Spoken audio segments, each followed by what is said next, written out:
সকল প্রশংসার মালিককে, সকল ক্ষমতার উৎসকে।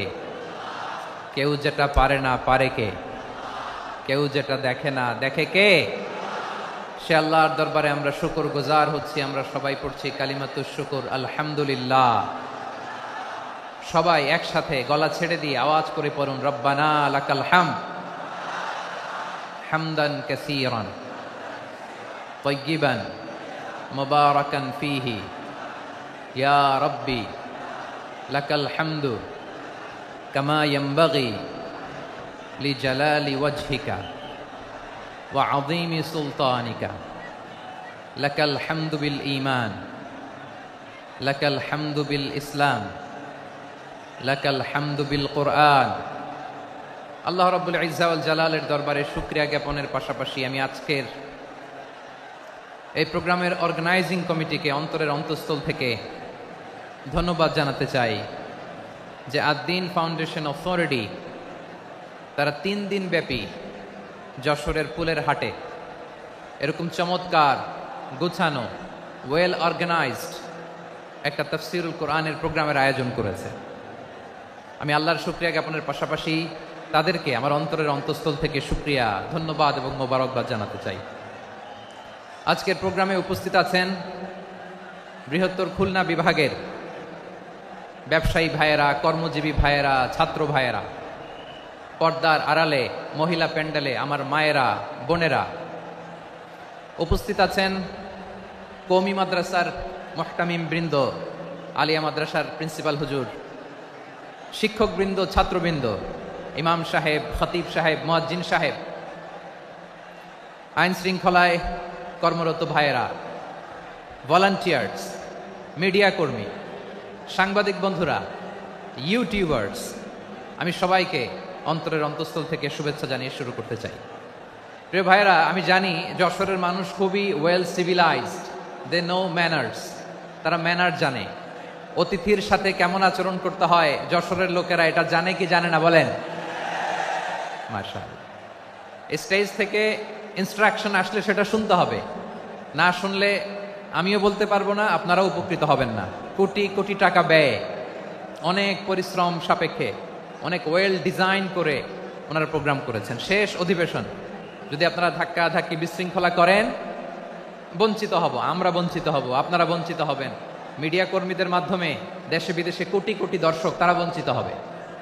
আর যদি একটা নীরব, নিস্তব্ধ, নিঝুম পরিবেশ আমাকে উপহার দেন, আমি জনগুরুত্বপূর্ণ, যেটা রাষ্ট্রের জন্য গুরুত্বপূর্ণ, যেটা সামাজিকভাবে আমাদের জন্য গুরুত্বপূর্ণ, আমার ব্যক্তি জীবনের জন্য গুরুত্বপূর্ণ, গোটা মানবতার জন্য গুরুত্বপূর্ণ, এরকম কিছু বার্তা আজকের এই ঐতিহাসিক যশোরের প্রোগ্রামে আমি রাখতে চাই ইনশাআল্লাহ।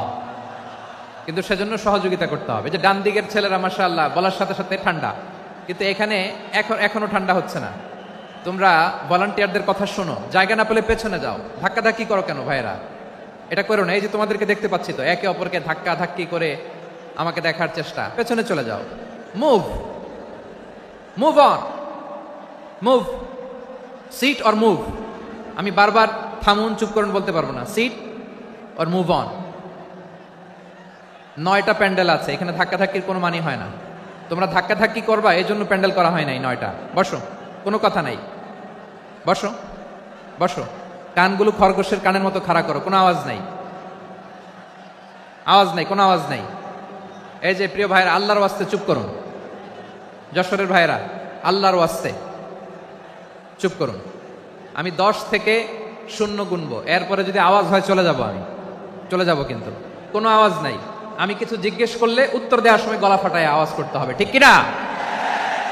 বাস, এর বাইরে আর আওয়াজ নাই। 10 থেকে 0 গুনবো, হয় বসো, নয় অন্য প্যান্ডেলে যাও, কোনো আওয়াজ হবে না। 10,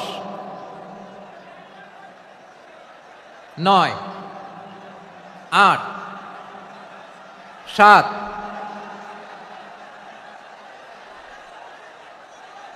6,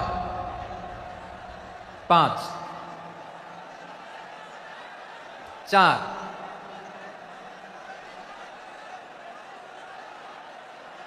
3, 2, 1, 0। প্রিয় ভাইয়েরা, অনেক আলোচনা হয়েছে 3 দিন ব্যাপী। দেশ বরেণ্য প্রথিতযশা ওলামায়ে হযরতের মুখে আপনারা অসংখ্য কথা শুনেছেন। আমলের জন্য এগুলোই যথেষ্ট, নতুন করে আমার বলার কিছুর দরকার নেই। নতুন করে উপস্থাপনের মতো বলার মতো আমার কাছে কিছু নাইও। যা বলার 1500 বছর আগে আল্লাহ তাআলা উম্মাহকে বলে দিয়েছেন, ঠিক কিনা? এমন কিতাব দান করেছে যে কিতাবে ভুল নাই, যতই পড়ি ততই শেখা যায়। বিয়ন্ডলেস, বাউন্ডলেস, বটমলেস, কুল কিনারা নাই, কুল কিনারা বিহীন সাগর। পড়েন সুবহানাল্লাহ। গত 3 দিন ধরে স্কলাররা যে সমস্ত বিষয় কোরআন সুন্নাহর আলোকে আলোচনা করেছে, আমরা যেন সেগুলোর উপর আমল করতে পারি। আল্লাহ তৌফিক দান করুক, আমরা পড়ি আমিন। আসুন, এখানে আসার বসার, এই প্রোগ্রামে অংশগ্রহণ করার উদ্দেশ্যকে, নিয়াতকে আমরা খালিস করে নেই। আজকে আমরা যা শুনবো শিখবো আমলের নিয়তে শুনবো, ঠিক কিনা বলেন? শেষ পর্যন্ত নীরবতা বজায় রাখবো। আমি উঠবো, আপনারা উঠবেন। এর আগে ওঠা যাবে না। স্কেডিউলে একটু চেঞ্জ এসেছে, এশার সালাত হয়নি। আমার আলোচনার পরপরই আজান হবে। এশার সালাতে আমরা জামাতে অংশগ্রহণ করে একসাথে বিদায় নেব ইনশাল্লাহ। বলেন। বিশৃঙ্খলা করলে আমার বুঝাতে, পয়েন্টগুলো শেয়ার করতে দেরি হবে। আর এই যে এরকম নীরব নিস্তব্ধ থাকলে সুবিধা হবে। আল্লাহর ওয়াস্তে বি স্মার্ট। জায়গা না হলে চলে যাবেন, আওয়াজ করবেন না। ভলান্টিয়াররাও আওয়াজ নয়, ইশারা ইঙ্গিতে। প্রিয় ভাইয়েরা, যে টপিকটি নিয়ে আমি আপনাদের সামনে আজকে কথা বলতে চাই, টপিকটি অনেক গুরুত্বপূর্ণ। টপিকটি হচ্ছে হিউম্যান রিসোর্স ডেভেলপমেন্ট, মানব সম্পদ উন্নয়ন। কারণ আল্লাহ তাআলা আমাদের যা দেখ আর না দেখ এটা দিছে। মানুষ আর মানুষ, 18 কোটি মানুষ, ঠিক কিনা? এই 18 কোটির জনসংখ্যার দেশে বসবাস করে আমরা খুশি না বেজার? খুশি হইতে হবে, বেজার হইেন না। জাপানের খবর জানেন? তাদের গ্রোথ রেট নিচের দিকে, উল্টো। জনসংখ্যা নাই, বাচ্চা নিলে, সন্তান নিলে গভর্নমেন্ট তাদের টাকা দেয়। আমাদেরকে আল্লাহ তাআলা দয়া করে, মায়া করে এই সম্পদটা দিয়েছেন। এই মানব সম্পদকে যেন আমরা কাজে লাগাই ইনশাআল্লাহ। পড়েন সবাই। হিউম্যান রিসোর্স ডেভেলপমেন্ট অনেক জনগুরুত্বপূর্ণ বিষয়, খুব সেন্সিটিভ বিষয়। বুঝতে হবে যশোরের স্মার্ট ছেলেরা, এই যে আমি যাদেরকে দেখতে পাচ্ছি, all are the Gen Z of Jashore. যারা জেন জি, ওরা স্মার্ট, ওরা ইশারা ইঙ্গিতে কাজ করে। এই যে পুরো গদি উল্টায় দিচ্ছে, ঠিক কিনা? 24-এর ছাত্র নাগরিক অভ্যুত্থান আমাদের দেখিয়ে দিচ্ছে কিভাবে চোখের ইশারায় গদি উল্টে দিতে হয়। তাই জেনজিদের নিয়ে বসেছি। ওরা তো স্মার্ট, ওরা ডিস্টার্ব করবে না। মেহেরবানি করে আমার সাথে কানেক্ট করো, 1 to 1, brain to brain, eye to eye, eye contact করো আমার সাথে। তাকাও, কষ্ট হলো আমার দিকে তাকাও, আওয়াজ করা যাবে না, আমার দিকে তাকাও। প্রিয় ভাইয়েরা, হিউম্যান রিসোর্স ডেভেলপমেন্টের ব্যাপারে কিছু কথা বলবো। এই যে আমাদের বিশাল জনসংখ্যা, এই জনসংখ্যাকে কি করে জনসম্পদে রূপান্তরিত করা যায়, এ ব্যাপারে কথা বলবো। আমি সূরাতু বনী ইসরাইলের 70 নম্বর আয়াত তেলাওয়াত করেছি। এই আয়াতের আলোকে কিছু কথা আমি আপনাদের সামনে বলবো। আল্লাহ তাআলা ইরশাদ করছেন, ওয়ালাকাদ কাররামনা বনী আদম ওয়া হামালনাহুম ফিল বাররি ওয়াল বাহরি ওয়া রাযাকনাহুম মিনাত তাইয়্যিবাত ওয়া ফাদ্দালনাহুম আলা কাসীরিম মিম্মান খালাকনা তাফদীলা। পড়েন আল্লাহু আকবার। রব্বুল আলামিন বলেন, ওয়ালাকাদ কাররামনা বনী আদম, আমি বনী আদমকে সম্মানিত করেছি, বনী আদমকে মর্যাদা দিয়েছি। ওয়া হামালনাহুম ফিল বাররি ওয়াল বাহর, বনী আদমকে জলে, স্থলে, স্থলে এবং সমুদ্রে চলাচলের বাহন দিয়েছি। ওয়া রাযাকনাহুম মিনাত তাইয়্যিবাত, তাদেরকে পবিত্র রিজিকের বন্দোবস্ত করেছি। ওয়া ফাদ্দালনাহুম আলা কাসীরিম মিম্মান খালাকনা তাফদীলা, আর আমি আল্লাহ যাদেরকে সৃষ্টি করেছি তাদের মধ্য থেকে বনী আদমকে আমি শ্রেষ্ঠ বানিয়েছি। আমরা শ্রেষ্ঠ, আমরা আশরাফুল মাখলুকাত। আমরা কি? এই যে এমনি চিল্লাচিল্লি করে, জিজ্ঞেস করলে বলে না। আমরা আশরাফুল মাখলুকাত। আমরা কি? শ্রেষ্ঠ, সবার চেয়ে সেরা। আমাদের মতো করে আল্লাহ কাউকে বানায় নাই। 2 পায়ে ভর করে, শির দ্বারা এরকম স্ট্যান্ড রেখে মাথা উঁচু করে দাঁড়াতে পারে এরকম কোন প্রাণী পৃথিবীতে আছে? এজন্য আল্লাহ বলেন, ওয়ালাকাদ কাররামনা বনী আদম, আমি বনী আদমকে সম্মানিত করেছি, তাদেরকে আমি মর্যাদা দিয়েছি। তাদেরকে আমি যত মর্যাদা দিয়েছি আমার কোন সৃষ্টিকে এত মর্যাদা দেই নাই। পড়েন সুবহানাল্লাহ। I have dignified the status of the sons of Adam আদমের সব সন্তানের মর্যাদা আমি বাড়িয়েছি। আল্লাহ এখানে বলেননি ওয়ালাকাদ কাররামনাল মুমিনিন, আমি মুমিনের মর্যাদা বাড়িয়েছি, বলেছেন? আল্লাহ এখানে বলেন নাই ওয়ালাকাদ কাররামনাল মুসলিমিন, আমি মুসলিমের মর্যাদা বাড়িয়েছি। আল্লাহ বলেছেন ওয়ালাকাদ কাররামনা বানি আদম, আমি বনি আদমের সম্মান বাড়িয়েছি, হোক সে মুমিন কিংবা কাফের, মুসলিম কিংবা মুশরিক, আস্তিক কিংবা নাস্তিক, আরব কিংবা অনারব, যেই হোক না কেন আদম সন্তান সবগুলার মর্যাদা বাড়াইয়া দিয়েছে কে? সবার মর্যাদা আল্লাহ বাড়িয়েছে। মানুষ হিসেবে মর্যাদা, বিশ্বনবী সাল্লাল্লাহু আলাইহি ওয়াসাল্লাম ইহুদির লাশ দেখে দাঁড়িয়ে গেলেন। কার লাশ? আমার যশোরের ভাইয়েরা আওয়াজ করে বলুন, কার লাশ?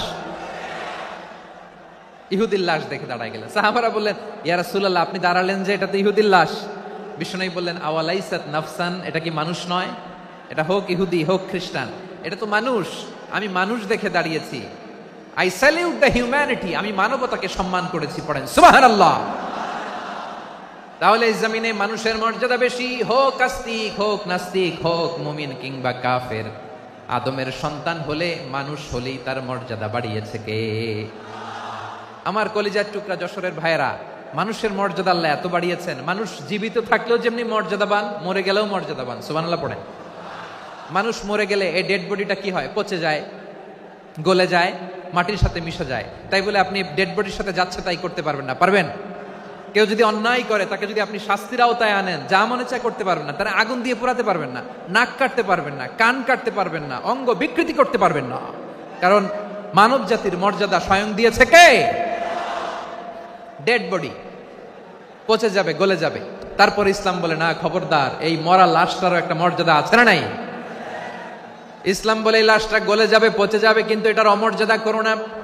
কর্পূর দিয়ে, খেজুর পাতা দিয়ে, এটাকে ওয়ার্ম ওয়াটার দিয়ে, গরম পানি দিয়ে ধৌত করো।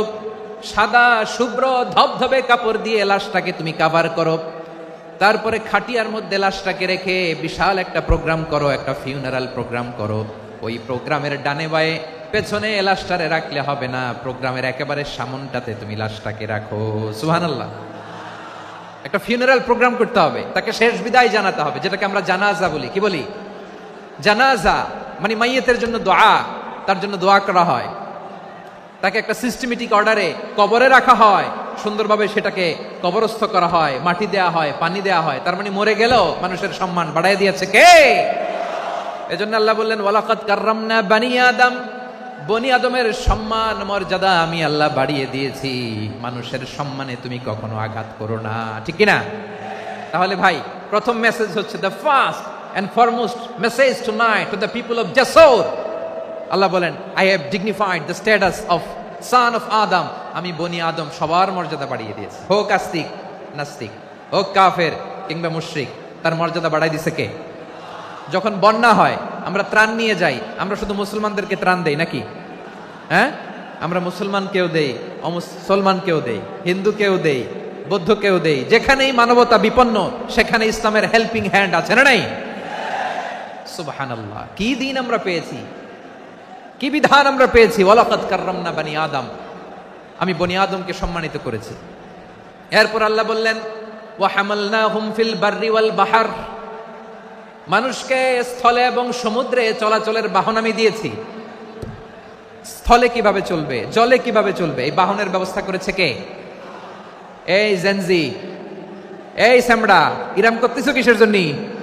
হ্যাঁ, ইরাম করলে চলবি? হ্যাঁ, বস বস বস বস, আওয়াজ করতেছো কেন? দিবা না, কথা বলতে দিবা না আমাকে? তো এইটা বুঝি তোমাদের ভালোবাসার নমুনা?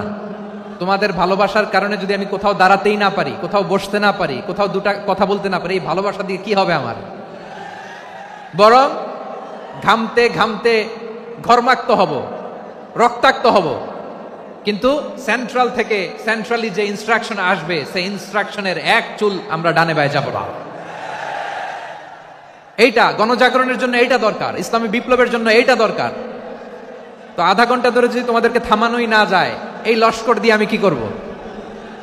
আল্লাহর ওয়াস্তে নো নো নো স্লোগান, চুপচাপ একেবারে আমার দিকে তাকাও। আল্লাহ বললেন ওয়া হামালনাহুম ফিল বাররি ওয়াল বাহর, জলে স্থলে আমি চলাচলের যানবাহনের ব্যবস্থা করেছি। আমরা স্থলে ঘোড়ার উপরে চড়ি, উটের উপরে চড়ি, গাড়ির উপরে চড়ি। এই যে গাড়ির ইঞ্জিন বানাইছি আমরা, এটার মেধা দিয়েছে কে?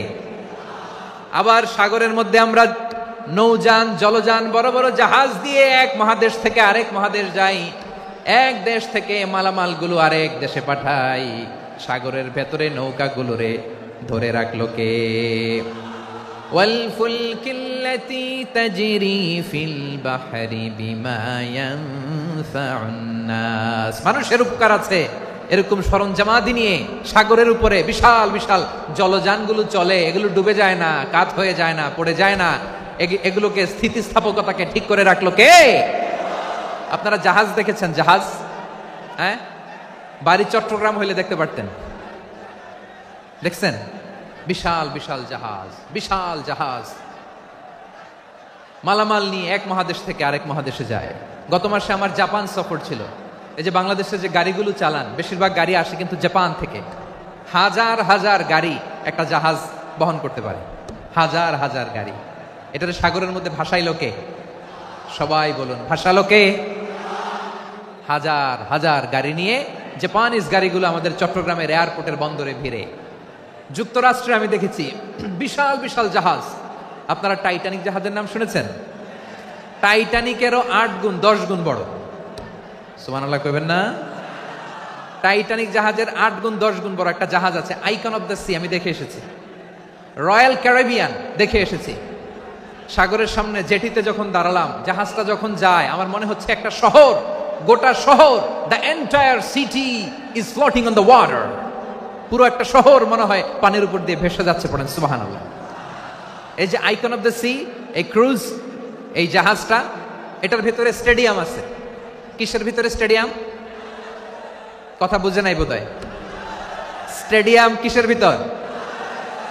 সুইমিং পুল আছে, শপিং মল আছে, রেস্টুরেন্ট আছে, ক্লাব আছে, 3000 4000 রুম বিশিষ্ট, কক্ষ বিশিষ্ট হোটেল আছে। এই সবগুলোর নিয়ে এগুলো চলে সাগরের এই দোলার মধ্যে, জলোচ্ছ্বাসের মধ্যে। এই সাগরের ভেতরে এই জাহাজগুলোর ভাষায় রাখছে কে? সূরা আর রহমানে আল্লাহ তাআলা বললেন, ওয়ালাহুল জাওয়ারিল মুনশাআতু ফিল বাহরি কাল আ'লাম ফাবিআইয়ি আলা, সবাই পড়েন, ফাবিআইয়ি আলাই রাব্বিকুমা তুকাযযিবান।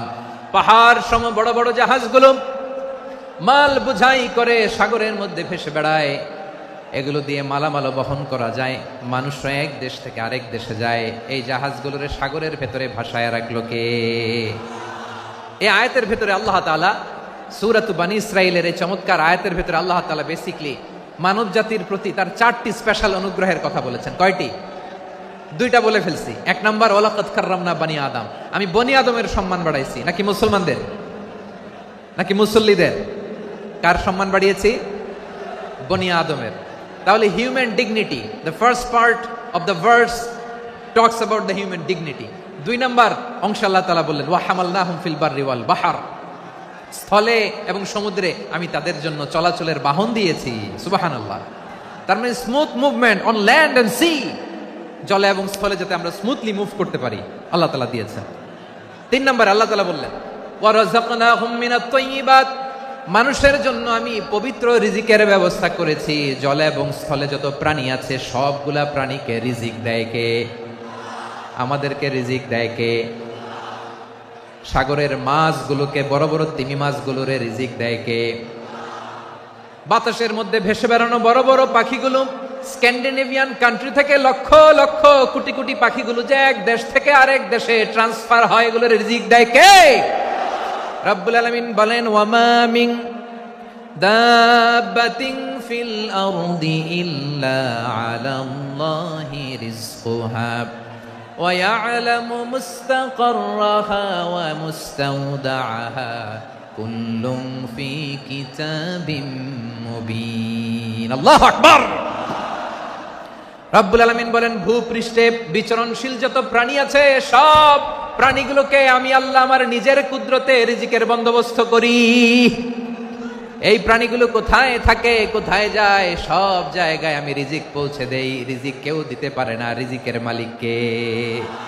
রিজিকের মালিক তিনি আল্লাহ। এজন্য আল্লাহ তাআলা বললেন, ওয়া রাযাকনাহুম মিনাত তাইয়্যিবাত, এরপর আল্লাহ বললেন ওয়া ফাদ্দালনাহুম আলা কাসীরিম মিম্মান খালাকনা তাফদীলা। আমি যত প্রাণী সৃষ্টি করেছি সকল প্রাণীর মধ্যে মানুষের মর্যাদা শ্রেষ্ঠত্ব আমি দিয়েছি। সুবহানাল্লাহ পড়েন। তাহলে এক নম্বরে আল্লাহ বললেন আমি বনি আদমের মর্যাদা বাড়ালাম। এরপরে বললেন স্থলে এবং সমুদ্রে চলাচলের জন্য যানবাহন দিলাম। 3 নম্বরে আল্লাহ বললেন পবিত্র রিজিকের ব্যবস্থা করে দিলাম। এরপরে আল্লাহ বললেন যত প্রাণী আছে সৃষ্টি আছে সবগুলার উপরে আমি মানুষকে শ্রেষ্ঠত্ব দিলাম। সুবহানাল্লাহ। তাহলে সবচেয়ে বেশি শ্রেষ্ঠত্ব মানুষের। কার? মানুষের। শুধু তাই নয় প্রিয় ভাইরা, আকাশ এবং জমিনে যা কিছু আছে সবকিছু মানুষের জন্য, মানুষের কল্যাণে, মানুষের প্রয়োজনে, মানুষের বশীভূত করে সৃষ্টি করেছেন কে? রব্বুল আলামিন বলেন হুয়াল্লাযী খালাকা লাকুম মা ফিল আরদি জামিআ। এই জমিনের মধ্যে যা কিছু আমি আল্লাহ সৃষ্টি করেছি সব কিছু আমি মানুষের জন্য সৃষ্টি করেছি। পড়েন সুবহানাল্লাহ। হুয়াল্লাযী খালাকা লাকুম মা ফিল আরদি জামিআ। যা আছে সব আমাদের জন্য, সব আমাদেরকে সার্ভিস দেওয়ার জন্য, আমাদের উপকারের জন্য, আমাদের কল্যাণের জন্য। আওয়াজ করে সবাই পড়ুন আল্লাহু আকবার। অন্য আয়াতে আল্লাহ বললেন ওয়া সাখখারা লাকুম মা ফিস সামাওয়াতি ওয়া মা ফিল আরদি জামিআন মিন ইন্না ফি যালিকা লাআয়াতিন লিকাউমি ইয়াতাফাক্কারুন। প্রথমে আয়াতে আল্লাহ বললেন জমিনে যা আছে সব তোমাদের কল্যাণে আমি সৃষ্টি করলাম। এরপরে আল্লাহ বললেন আকাশেও যা আছে সব তোমাদের জন্য সৃষ্টি করলাম, তোমাদের অনুগত বানিয়ে দিলাম। পড়েন সুবহানাল্লাহ। মানুষের কি ব্রেইন দেখেন, মানুষ জমিন ছেড়ে আকাশে চলে যায়। পাখি দেখে মানুষের শখ হলো পাখি যেহেতু উঠতে পারে আমরাও পারবো। অরবিল রাইট, উইলবার রাইট, 2 ভাই মিলে আঁকাঝোঁকা করতে করতে করতে করতে প্লেন বানায় ফেললো। কোন সুবহানাল্লাহ। এখন পাখিও ওরে আমরাও ওরি। এরপরেই মানুষের কৌতূহল থামে না এখানে। মানুষ চলে গিয়েছে চাঁদে। কোথায় গেছে? এখন কিন্তু চাঁদে জমি বিক্রি হয় জানেন। পৃথিবী নিয়ে মারামারি শেষ, রাশিয়া আমেরিকা এখন ধরছে চাঁদ আর মঙ্গল গ্রহ। এখন চাঁদে জমি বিক্রি হয়, মঙ্গলে জমি বিক্রি হয়। এই চাঁদ, মঙ্গল, বৃহস্পতি, শনি সব আল্লাহ তাআলা আমাদের জন্য বানিয়েছেন। সুবহানাল্লাহ পড়েন। মানুষ সাগরের উপরে চড়ে, শূন্যে ভেসে বেড়ায়, পাহাড় কেটে সুড়ঙ্গ বানায়, টানেল বানায়। মানুষ ব্রডব্যান্ডের লাইন নিয়ে যায় সাগরের ভেতর দিয়ে, এক দেশ থেকে আরেক দেশে, এক মহাদেশ থেকে আরেক মহাদেশে। সুবহানাল্লাহ পড়েন। তার মানে গোটা বিশ্বের সবকিছুর উপরে control, superiority over all creatures, সবকিছুর উপর কন্ট্রোল, মনিটরিং, নিয়ন্ত্রণ, এটা প্রতিষ্ঠা করে দিয়েছে কে? এজন্যই মানুষের শ্রেষ্ঠত্ব। ওয়ালাকাদ কাররামনা বনি আদম। আমি বনি আদমের সম্মান বাড়িয়েছি, মর্যাদা আমি বাড়িয়ে দিয়েছি এই কারণে, কারণ মানুষ সবকিছুর উপর নিয়ন্ত্রণ নিতে পারে। মানুষকে নিয়ে এই কোরআনের সব আলোচনা, মানুষকে নিয়ে এই কোরআনের সব। তাই কোরআনের কেন্দ্রীয় আলোচ্য বিষয় হচ্ছে মানুষ। কোরআনের কেন্দ্রীয় আলোচ্য বিষয় কি? যশোরের ভাইয়েরা বুঝে থাকলে সবাই বলবেন কোরআনের কেন্দ্রীয় আলোচ্য বিষয় কি? এই যে আমি মূল আলোচনায় যাচ্ছি এখন। কেন মানুষ কোরআনের কেন্দ্রীয় আলোচ্য বিষয়? এই যে ভাইয়েরা, এই যে হাত জোর করে, এই যে Jessore Gen Z, the smart people of Jessore, হাত জোর করে বলতেছে, হাত জোর করে তোদের কাছে আল্লাহর দোহাই লাগে, স্টপ স্টপ। শুরুতে একবার বলেছে জায়গা না হলে আস্তে আস্তে ধাক্কা দিবা, সামনে না পিছনে, দিয়ে দিয়ে বেরোয় চলে যাও। এলইডিতে দেখো, এই যে আল্লাহর ওয়াস্তে জায়গা না হলে ওদিকে যাও। কোরআনের মাহফিলে বিশৃঙ্খলা, এটা কাফিরদের আলামত। কাফিররা শীষ দিত, শীষ।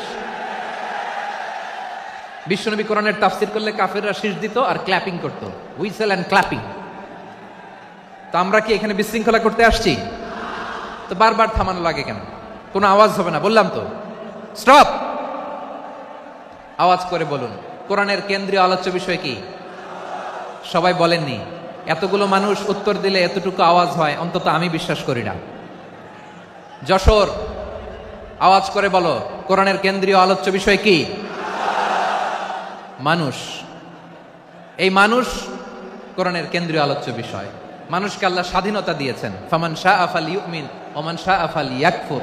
চাইলে মুমিন হতে পারো, চাইলে কাফির হতে পারো, তোমার ইচ্ছা। তবে জেনে রাখো মুমিন হলে পাবা জান্নাত, কাফির হলে পাবা জাহান্নাম। নাও দ্য ডিসিশন ইজ ইয়ার্স। সিদ্ধান্ত তোমার, জান্নাতে যাবা না জাহান্নামে যাবা। যশোরের ভাইয়ের আওয়াজ করে বলুন, কই যেতে চান, জান্নাতে না জাহান্নামে? ডান দিকে না বাম দিকে? ডানপন্থী না বামপন্থী? চিল্লা চিল্লি না চুপচাপ? চুপচাপ কয়ে আবার চিল্লাচিল্লি শুরু করেছে। মাশাআল্লাহ, গুরুত্বপূর্ণ কথা বাকি আছে, আমাকে সহযোগিতা করতে হবে। মাশাআল্লাহ, এই তো ঠান্ডা হয়েছে। হ্যাঁ, ঠিক আছে ঠিক আছে ঠিক আছে। মানুষকে আল্লাহ এত স্বাধীনতা দিয়েছেন, মানুষ চাইলে অনেক ভালো হইতে পারে। ভালোর রাস্তাও খোলা, খারাপ হওয়ার রাস্তাও খোলা। ভালো হইলে মানুষ অনেক ভালো, খারাপ হইলে অনেক খারাপ। ভালো হইলে সবচেয়ে ভালো, খারাপ হইলে সবচেয়ে খারাপ। এজন্য সিদ্ধান্ত আপনাকে নিতে হবে। আল্লাহ তাআলা বলছেন, লাকাদ খালাকনাল ইনসানা ফি আহসানি তাকওয়িম সুম্মা রাদাদনাহু আসফালা সাফিলিন। আমি মানুষকে অনেক সুন্দর অবয়বে, সুন্দর আকৃতিতে সৃষ্টি করেছি। তার শুধু চেহারার ডিজাইনটাই সুন্দর নয়, তার ব্রেনটা বড্ড সুন্দর, তার মানসিকতা বড্ড সুন্দর, তার সৃজনশীলতা বড্ড সুন্দর। পড়েন সুবহানাল্লাহ। আমাদের চেহারা, অবয়ব, ডিজাইন যে সুন্দর তা না, আমাদের ব্রেনটা অনেক সফিস্টিকেটেড ব্রেন, অনেক সফিস্টিকেটেড। এই 1.5 কেজি ব্রেন ইউজ করে মানুষ গোটা বিশ্বে সভ্যতা বিনির্মাণ করেছে, ঠিক কিনা? এই ব্রেন আল্লাহ তাআলা আমাকে দিয়েছে। এটারে কাজে লাগালে, আপনার 6 সেন্স কাজে লাগালে আপনি অনন্য মানুষ হয়ে উঠবেন, মহামানবে রূপান্তরিত হবেন। মানুষ হতে পারে, চাইলেই মহামানব হতে পারে। আবার যদি মানুষ চায় খারাপও হতে পারে। আল্লাহ বললেন শুধু ভালোই না, ভালো হতে চাইলে অনেক ভালো তুমি হতে পারো, আবার খারাপ হতে চাইলে অনেক খারাপ তুমি হতে পারো। সুম্মা রাদাদনাহু আসফালা সাফিলিন। খারাপ হলে একেবারে খারাপ হতে পারো, নিকৃষ্ট হলে একেবারে নিকৃষ্ট হতে পারো, ভালো হলেও ভালো হতে পারো। কোন সুবহানাল্লাহ। এবার আওয়াজ করে বলুন, ভালো হতে চাই না খারাপ? শ্রেষ্ঠ না নিকৃষ্ট? মানুষ ভালো হলে মানুষ ফেরেশতার চেয়েও ভালো, মানুষ খারাপ হলে সে পশুর চেয়েও খারাপ। কথা ঠিক কিনা বলেন? ভালো হলে ফেরেশতার চেয়েও ভালো, খারাপ হলে পশুর চেয়েও নিকৃষ্ট। তার মানে শ্রেষ্ঠত্বে মানুষ, শ্রেষ্ঠত্বে ফেরেশতাকে হার মানায়, আর অধপতনে শ্রেষ্ঠত্বে ফেরেশতাকে ছাড়িয়ে যায়, আর অধপতনে পশুকেও হার মানায়। আই রিপিট, আমি আবারও বলছি, মানুষ শ্রেষ্ঠত্বে ফেরেশতাকে ছাড়িয়ে যায়, আর অধপতনে সে পশুকেও হার মানায়। আওয়াজ করে বলতে হবে ঠিক কিনা? এটার প্রমাণ কি? মানুষ শ্রেষ্ঠ হইলে যে ফেরেশতার চেয়েও সেরা, তার প্রমাণ কি? আল্লাহ তাআলা বলছেন, ওয়া ইয কুলনা লিল মালাইকাতি ইসজুদু লিআদম ফাসাজাদু ইল্লা ইবলিস আবা ওয়াস্তাকবারা ওয়া কানা মিনাল কাফিরিন। আল্লাহ বলেন, স্মরণ করো সে সময়ের কথা যখন আমি ফেরেশতাদেরকে বললাম, ও ফেরেশতারা আদমকে সেজদা দাও। সব ফেরেশতারা সম্মান সূচক সেজদা আদমকে দিল। তারা আদমের জন্য সেজদায় লুটিয়ে পড়লো, একজন ছাড়া, তার নাম ইবলিস। আওয়াজ করে বলেন, তার নাম কি? সে অহংকার প্রদর্শন করলো, সে কাফের হয়ে গেল। বাকি সব ফেরেশতারা সেজদা দিল। সুবহানাল্লাহ। আবার আদম আলাইহিস সালামকে আল্লাহ জিজ্ঞেস করলেন, সব বলে দিল উত্তর, কিন্তু ফেরেশতাদেরকে একই প্রশ্ন জিজ্ঞেস করলেন, তারা উত্তর করতে পারে নাই। তার মানে এর মধ্য দিয়ে প্রমাণিত হয়, মানুষ ভালো হলে ফেরেশতার চেয়েও ভালো, ফেরেশতার চেয়েও মানুষের মর্যাদা বাড়িয়ে দিয়েছে কে? সব নূরের ফেরেশতা যখন মাটির আদমকে সেজদা দেয়, এটা প্রমাণ করে ফেরেশতার চেয়েও মানুষের মর্যাদা বাড়িয়ে দিয়েছে কে? তুমি মাটির আদমকে প্রথম সৃষ্টি করিয়া ঘোষণা করিয়া দিলে শ্রেষ্ঠ বলিয়া, তাই তো নূরের ফেরেশতা করে আদমকে সেজদা। ঠিক কিনা বলেন? তাই তো নূরের ফেরেশতা করে আদমকে সেজদা। সবার চেয়ে সম্মান দিলে মাটির আদমকে। আল্লাহু আল্লাহু তুমি জাল্লে জালালুহু, শেষ করা তো যায় না গে তোমার গুণগান। পড়েন না? পড়েন। আল্লাহু আল্লাহু তুমি জাল্লে জালালুহু, শেষ করা তো যায় না গে তোমার গুণগান। আল্লাহু আল্লাহু। আল্লাহু আকবার। আদমের মর্যাদা বেশি, মানুষের মর্যাদা বেশি, মানুষ শ্রেষ্ঠ, তার প্রমাণ নূরের ফেরেশতা মাটির আদমকে সেজদা করে। আওয়াজ করে বলেন ঠিক কিনা? তাহলে মানুষ ভালো হলে ফেরেশতার চেয়ে ভালো। আবার মানুষ যদি খারাপ হয় সে পশুর চেয়েও খারাপ। অধপতনে পশুত্বকে হার মানায়। তার প্রমাণ কি? তার প্রমাণ হচ্ছে যশোরের ভাইরা দেখবেন পত্রিকায় নিউজ পেপারে মাঝে মাঝে এরকম দেখা যায়, এক মানুষ আরেক মানুষকে হত্যা করে 20 টুকরা করে বস্তার ভিতরে ভরেছে। আপনারা এই নিউজ পড়েন নাই না? দেখেন নাই? দেখছেন?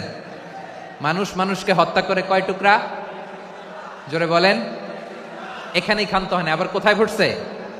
বস্তার ভেতরে। আচ্ছা, বুঝে থাকলে আওয়াজ করে বলেন, কোনদিন শুনছেন একটা হাতি আর একটা হাতিকে হত্যা করে 20 টুকরা করছে, এরপরে বস্তার ভিতরে ভরছে?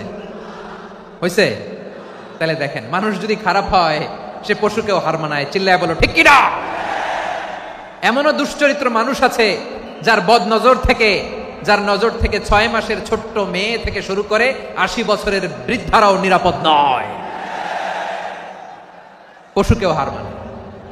মানুষের ঘর জ্বালিয়ে পুড়ে মেসাকার করে দেয়, জনপদের পর জনপদ জ্বালায় দেয়। এরকম আছে না নাই? বোমা মেরে শহরগুলো উড়িয়ে দেয়। এই যে ইসরায়েল গাজার মধ্যে যে অ্যাটাক করেছে, এরা মসজিদ মানে নাই, মসজিদে বম ফেলেছে। এরা খ্রিস্টানদের চার্চ গির্জা মানে নাই, গির্জায় বম ফেলেছে। পৃথিবীর ইতিহাসে never happened in the history of the world that someone bombed on a hospital, on a ICU center. এমন হাসপাতাল যেখানে আইসিইউর রোগীরা আছে, ওই হাসপাতালের উপরও ইসরায়েলি সৈনিকেরা বোমা মেরেছে। জোরে বলেন ঠিক কিনা? এরা মানুষ? আওয়াজ করে বলেন, এরা মানুষ না। প্রিয় ভাইয়েরা, চোখ কান নাক মুখ থাকলেই মানুষ না। যা সামনে দেখেন এগুলো সব মানুষ না, এগুলো জনসংখ্যা। এগুলো কি? সবাই বলুন, এগুলো কি? বাড়ছে জনসংখ্যা, কমছে মানুষ। বাড়ছে জনসংখ্যা, কমছে।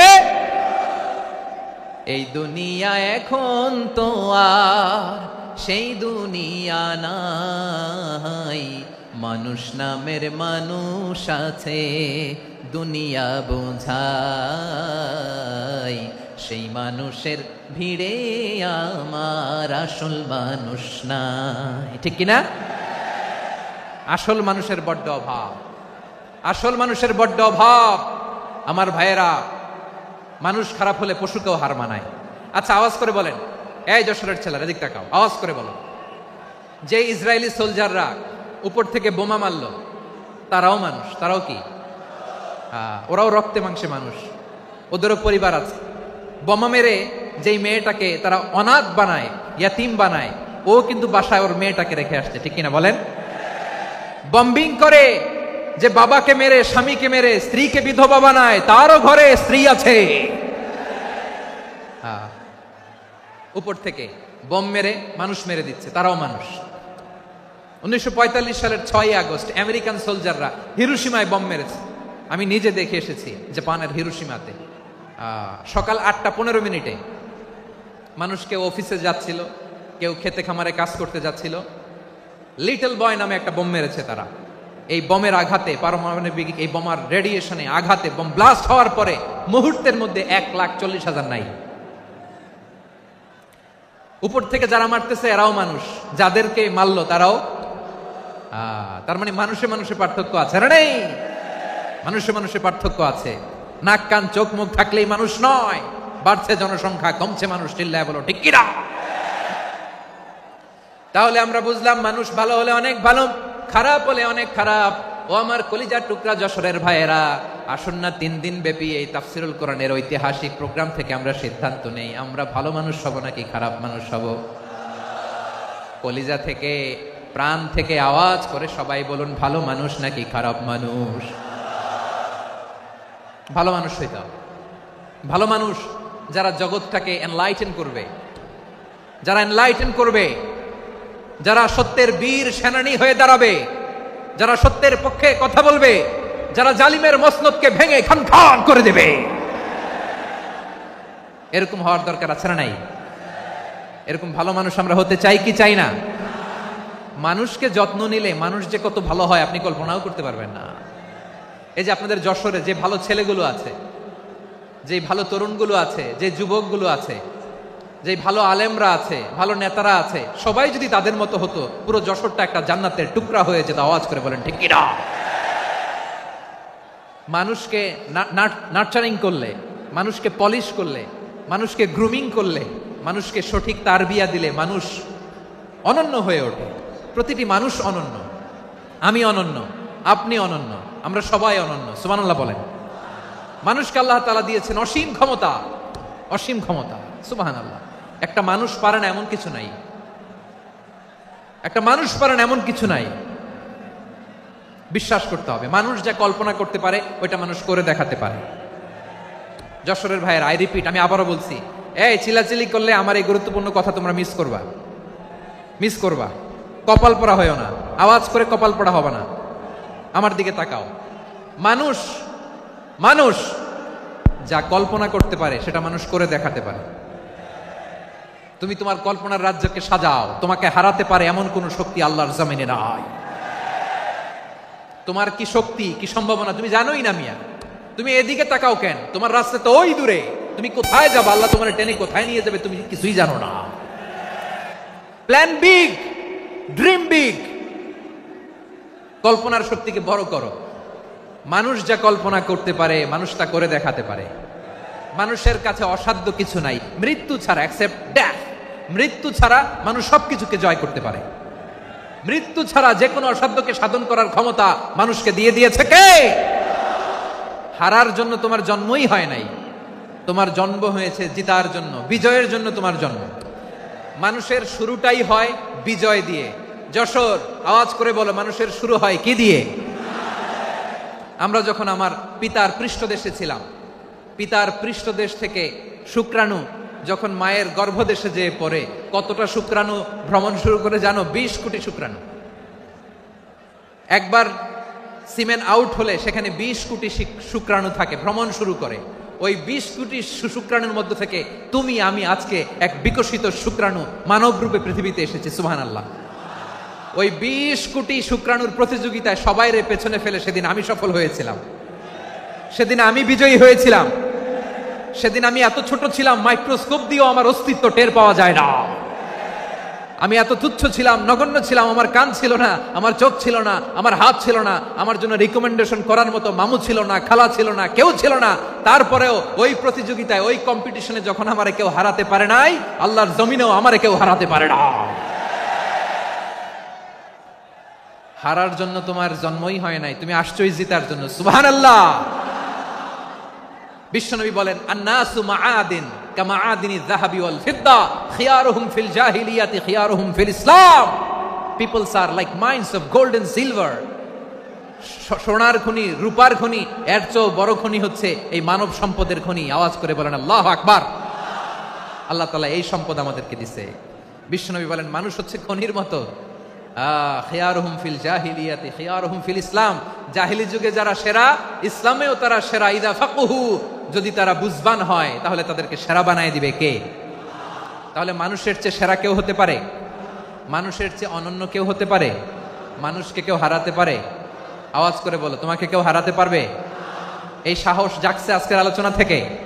আমি তুমি অনন্য, আমাকে তোমাকে হারায় দেওয়া এত সহজ না, ঠিক কিনা?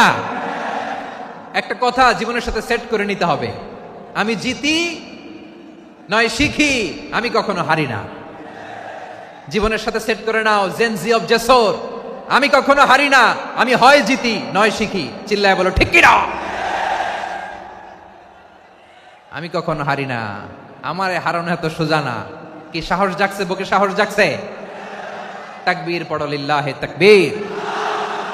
তাহলে বিশ্বনবী বললেন, নাসু মাআদিন, মানুষ হচ্ছে খনি। এই ধাক্কা ধাক্কি আমি জানি, এগুলো ভালোবাসার ধাক্কা ধাক্কি, এজন্য আমি সহ্য করে নেই। এগুলো যে ভালোবাসার ধাক্কা ধাক্কি এটা আমরা বুঝি। পৃথিবীর কোন আইন, সিকিউরিটি প্রটোকল দিয়ে এটারে মানানো যাবে না, কারণ এটা তো ভালোবাসা, লাভ। লাভ কোন আইন কানুন দিয়ে বাধা যায় না, মানানো যায় না, ঠিক কিনা বলো?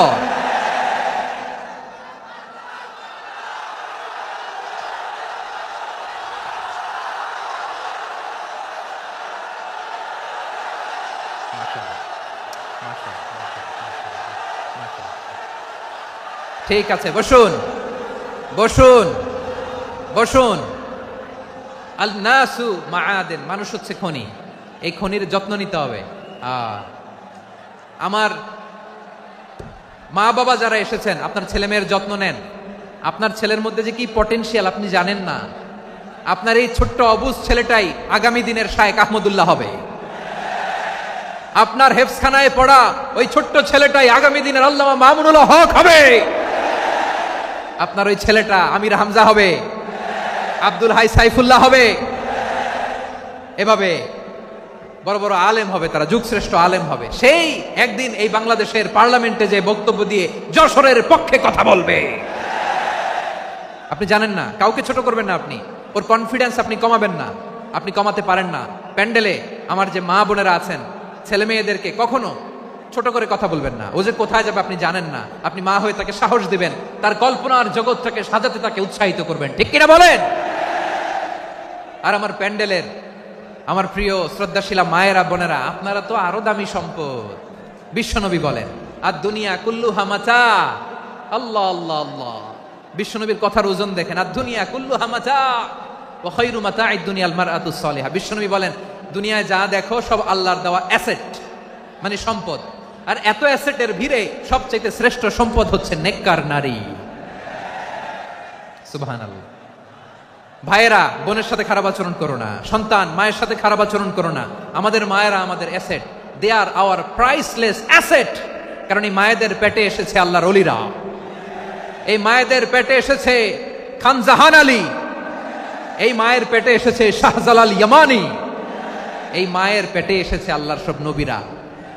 নাকি নবীরা আকাশ থেকে ধপ করে জমিনে নেমে আসছে? মায়ের পেটে আসছে। এই মায়ের পেটগুলো খনি।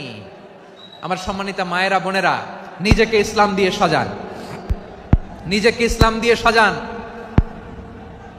নিজেকে পবিত্র রাখুন, নিজের আব্রু ঈমান ইজ্জতের হেফাজত করুন, কোরআন পড়ুন, সুন্নাহ পড়ুন। আপনি জানেন না আপনার গর্ভে কে আসছে, কোন ক্ষণজন্মা পুরুষকে আল্লাহ তাআলা আপনার গর্ভে পাঠাবে, আপনি জানেন না।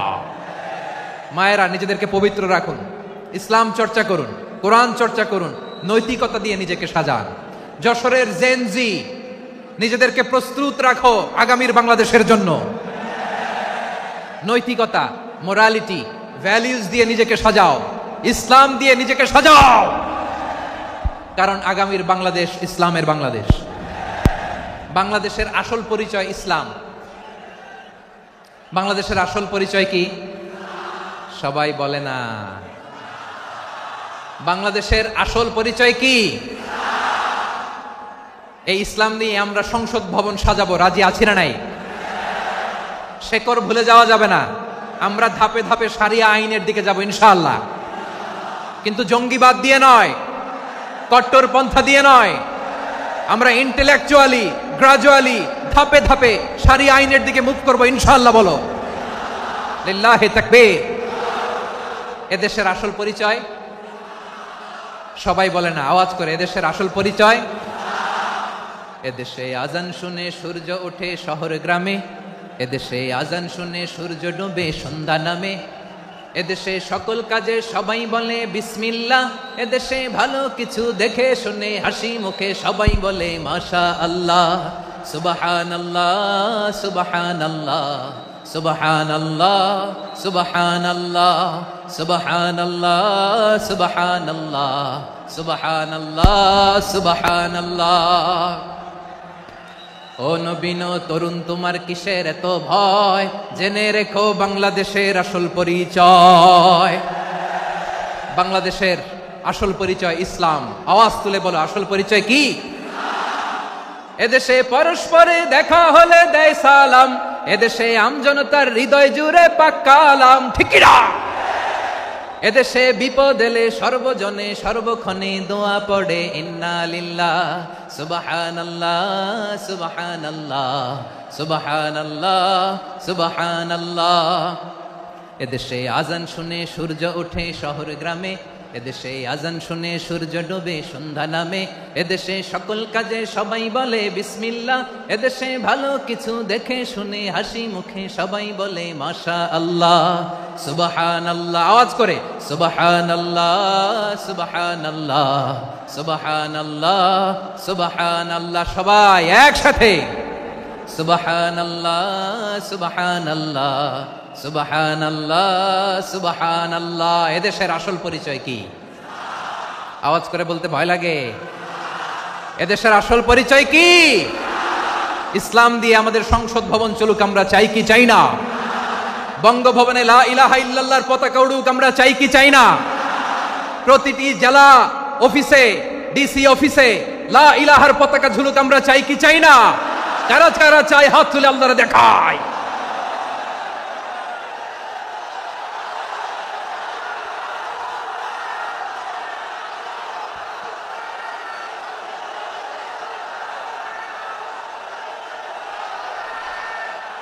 মাশাআল্লাহ মাশাআল্লাহ মাশাআল্লাহ মাশাআল্লাহ।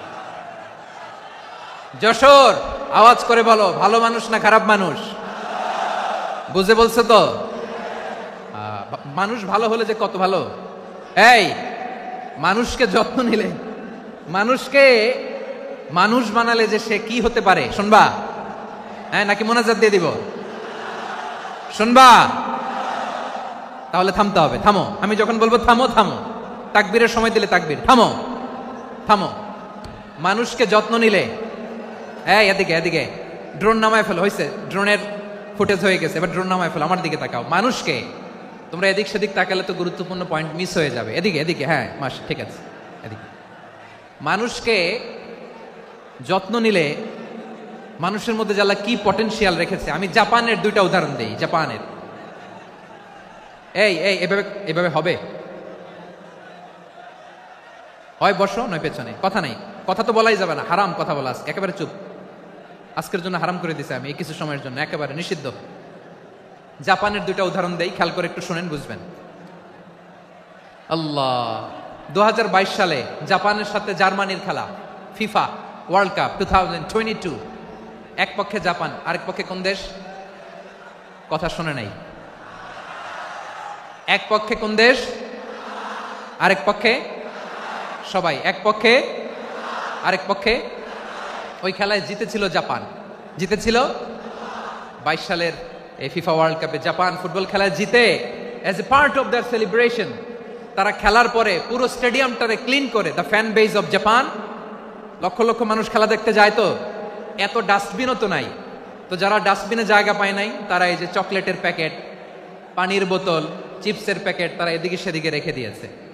জাপানের ভক্তরা, জাপানের ফলোয়াররা, as a part of their celebration তারা খেলার পরে পুরো স্টেডিয়ামের সব ময়লা আবর্জনা ক্লিন করে তারপরে বিদায় নিয়েছে।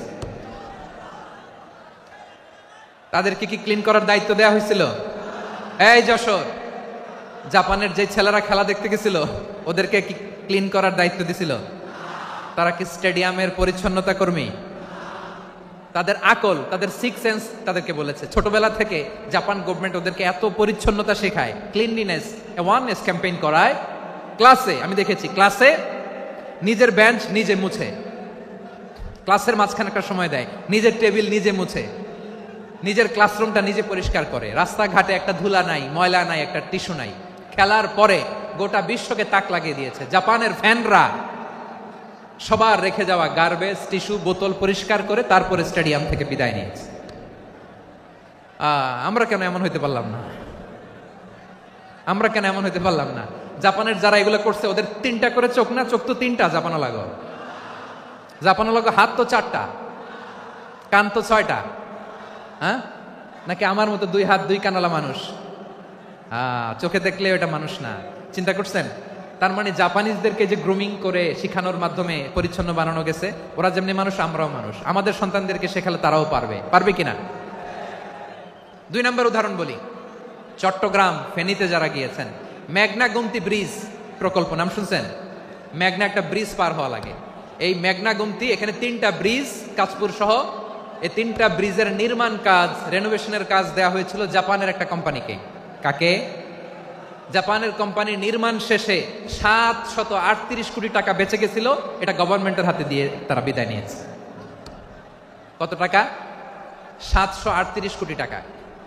যত প্রাক্কলিত ব্যয় নির্ধারণ করা হয়েছে সব টাকা সরকার, তৎকালীন সরকার 2019-এর সরকার, কারা ছিল তো জানেন? এই 2019-এর সরকার তাদেরকে দিয়েছে। তারা রিনোভেশন নির্মাণ শেষে 738 কোটি টাকা অতিরিক্ত বেঁচে গেছিল, এটা আবার গভর্নমেন্টের হাতে বুঝাই দিয়ে তারা বিদায় নিচ্ছে। আমরা কেন এমন হইতে পারলাম না? জাপানের ওরাও মানুষ, আমরাও মানুষ, তার মানে মানুষে মানুষে পার্থক্য আছে না নাই? আচ্ছা, জাপানের দুইটা উদাহরণ দিলাম, এবার আমার দেশের দুইটা উদাহরণ দিব না? বাংলাদেশের দুইটা উদাহরণ দিই। 1 নম্বর উদাহরণ, গত সপ্তাহে আপনারা জানেন কক্সবাজার আমার একটা প্রোগ্রাম ছিল, তো হেলিকপ্টারে গিয়েছিলাম। ফেনী জেলা যখন পার হচ্ছি আমি দেখলাম 3টা উইন্ডমিল ছিলেন তো, বিশাল পিলার, 3টা-4টা পাখা থাকে, বায়ু বিদ্যুৎ কেন্দ্র, বাংলাদেশের প্রথম বায়ু বিদ্যুৎ কেন্দ্র এটা, মুহুরী প্রজেক্ট বলে এটা সম্ভবত, মুহুরী প্রজেক্ট। তো সাগরের বাতাসের ঝাপটায় এটা ঘুরে এনার্জি হয়, ইলেকট্রিসিটি উৎপাদন হয়। তো আমি পাইলটকে বললাম, ভাই এগুলো থেকে কেমন ইলেকট্রিসিটি উৎপাদন হয়? কয়, হুজুর একটু হয় না, কিছুই হয় না। কিছুই হয় না মানে? বলে, হুজুর বাংলাদেশে যত উইন্ডমিল আছে এটার পাখা একটাও ঘুরে না। আল্লাহ, বলেন কি? তাহলে যে কোটি কোটি টাকা ব্যয় করে যে উইন্ডমিল, কয় হুজুর ভিতরে ফিটফাট, উপরে ফিটফাট, ভিতরে সদরঘাট। তার মানে কোটি কোটি টাকা দিয়ে এই উইন্ডমিল বানায়, এখানে কিছু নাই, দুর্নীতির আড্ডাখানা, আখড়াখানা বাংলাদেশ, ঠিক কিনা বলেন? হায় রে, জাপানিজরাও মানুষ, আমরাও মানুষ। আমার এক নিকটাত্মীয় সরকারি চাকরিজীবী, উনি আমাকে বললেন, বাংলাদেশের আরেকটা উদাহরণ দেখি, উনি আমাকে বললেন যে প্রতি বছর আমাদের অফিসের ফার্নিচার চেঞ্জ করে। আমি বললাম, প্রতি বছর ফার্নিচার চেঞ্জ করে কেন? বলে যে ফার্নিচার নতুন পারচেজ করলেই তো ওইখানে টাকা, নতুন কিনতে পারলেই টাকা, নতুন উন্নয়নের সবক শোনাতে পারলেই টাকা। প্রথম আলোর রিপোর্ট, কি আলো? প্রথম আলোর রিপোর্ট, গত 15 বছরে উন্নয়নের নামে লুটপাট হয়েছে প্রায় 3.25 লাখ কোটি টাকা। কার রিপোর্ট? আমাদের বানানো কথা, প্রথম আলোর রিপোর্ট। গত 15 বছরে কারা ছিল জানেন তো? হ্যাঁ, শুধু ওনাদেরকেই দোষ দিয়ে লাভ নাই। স্বাধীনতার পর থেকে শুধু শাসকের হাত বদল হয়েছে, আমরা কিছু পাই নাই, ঠিক কিনা বলেন? শুধু ওনাদের দোষ দিয়ে কি লাভ? একদল খাইছে, আরেক দল খাওয়ার জন্য রেডি হয়ে আছে। আমরা এরকম চাই না, জনগণকে ফুটপাতে বসাই দিচ্ছে। প্রিয় ভাইয়েরা, তাহলে জাপানের মানুষও মানুষ, আমরাও মানুষ। সিদ্ধান্ত আপনার, কোন মানুষ হবেন, ভালো মানুষ না খারাপ মানুষ? আজকের আলোচনার বিষয় হচ্ছে মানব সম্পদের উন্নয়ন, human resource development. It's a process to increase the capacity of knowledge, skill, capacity of the people of a country. একটা দেশের মানুষের জ্ঞান, তাদের দক্ষতা কি করে বাড়ানো যায়, বাড়িয়ে দেশের উন্নয়ন করানো যায়, এটাই হচ্ছে মানব সম্পদ উন্নয়নের মূল কথা। তাহলে মানব সম্পদ হচ্ছে একটা দেশের সবচাইতে শক্তিশালী পুঁজি। প্রাকৃতিক সম্পদ, খনিজ সম্পদের চেয়েও দামি হচ্ছে মানব সম্পদ। আমার প্রিয় যশোর, প্রাকৃতিক সম্পদ, খনিজ সম্পদের চেয়ে দামি সম্পদ কি সম্পদ? আল্লাহ তাআলা দয়া করে আমাদেরকে এই মানব সম্পদ দিয়েছেন। আসুন আমাদের এই মানুষগুলোকে আমরা সোনার মানুষ বানাই। রাজি আছেন তো সবাই? রাজি আছেন? মানুষ পারে না এমন কোনো কিছু নাই, চাইলে সব পারে। এজন্য মানুষকে তারবিয়া দিতে হবে, যথাযথভাবে তাদেরকে গড়তে হবে। আসুন আমরা সিরাতের আয়নায় বিশ্বনবীর জীবনী থেকে দেখি তিনি কিভাবে হিউম্যান রিসোর্সকে ম্যানেজ করতেন। যদি আপনাদের সময় হয়, দু একটা উদাহরণ দিয়ে আজকে আমি আমার আলোচনার বিদায় নিব। হবে? সময় হবে কয়েক মিনিট? হ্যাঁ, শান্ত থাকবেন তো? শান্ত থাকবা? হ্যাঁ, ঠিক আছে। এই ধাক্কার মধ্যে ঢুকছে, এবার মজা বুঝতেছো তো? হ্যাঁ, মানা করছিলাম না? ঠিক আছে, টের পাও। হ্যাঁ, ঠিক আছে। যে আওয়াজ করবে আমি ওকে দেখতেছি, কে কে আওয়াজ করে দেখতেছি। শেষ কথা, শেষের দিকে চলে আসছি। বিষ্ণু ইসলাম কিভাবে হিউম্যান রিসোর্সকে ম্যানেজ করতেন, মজার কথা আছে কয়েকটা, বলে বিদায় নিব। বিশ্বনবী কিভাবে এই মানব সম্পদকে ম্যানেজ করতেন। বিশ্বনবী, he was a very good talent hunter, চৌকস ট্যালেন্ট হান্টার ছিল। কার মধ্যে কি ট্যালেন্ট আছে দেখলেই বুঝে ফেলতেন। সুবহানাল্লাহ পড়বেন না? কি নবী আমরা পেয়েছি! He was a very good talent hunter. আমার নবী, তিনি চৌকস ট্যালেন্ট হান্টার ছিলেন। কার মধ্যে কি প্রতিভা বের করতেন, ওই প্রতিভাকে ইসলামের কল্যাণে কাজে লাগাতেন। সুবহানাল্লাহ বলেন। যাকে যেই জায়গায় সেট করলে ভালো হবে তাকে ওই জায়গায় সেট করতেন। কয়েকজন সাহাবীর জীবনী শোনাই। আবু মাহজুরা রাদিয়াল্লাহু তাআলা আনহু, মক্কার মুয়াজ্জিন, আগে ছিল মুশরিক, পরে হয়েছে মুমিন। উনি কিভাবে মুমিন হইলেন এই ঘটনাটা একটু আপনাদের শোনাতে চাই। তো আপনাদের তো সময় নাই হাতে। হ্যাঁ, সময় আছে? এই জেনজি শেষ করে দিল আজকের প্রোগ্রামটা। 1 ঘন্টা ধাক্কা ধাক্কি করে কেমনে দাঁড়ায় আছে আমি বুঝলাম না।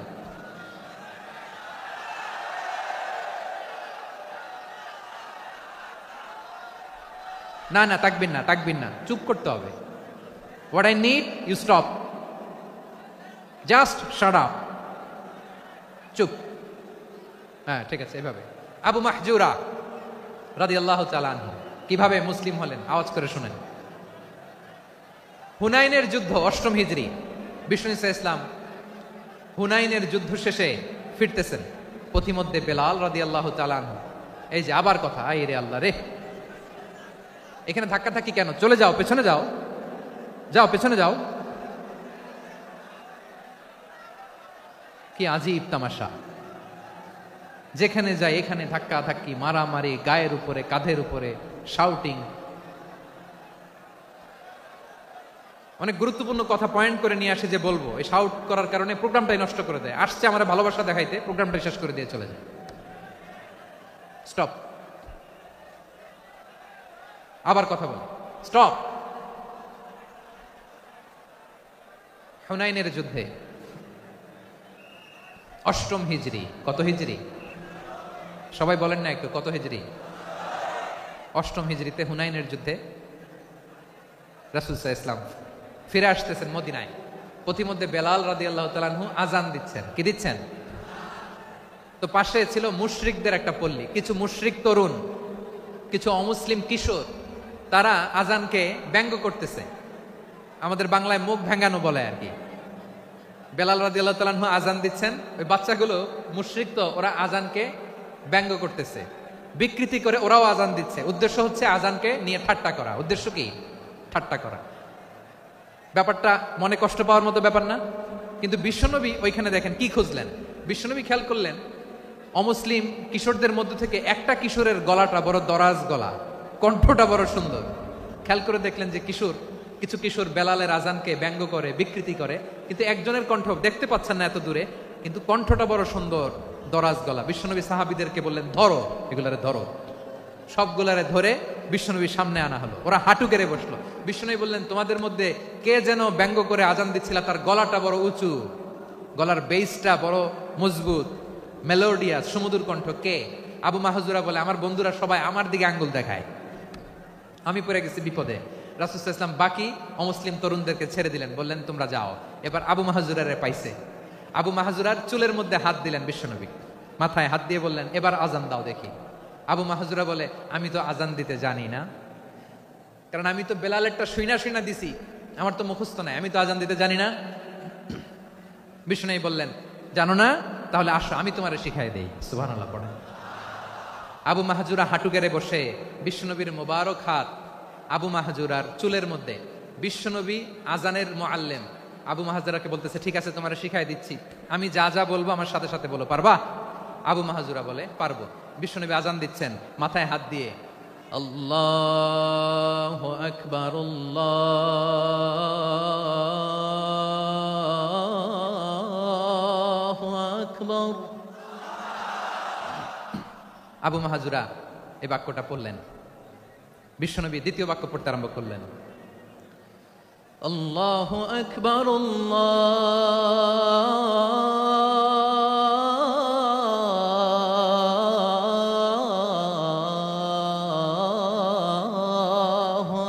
আকবার।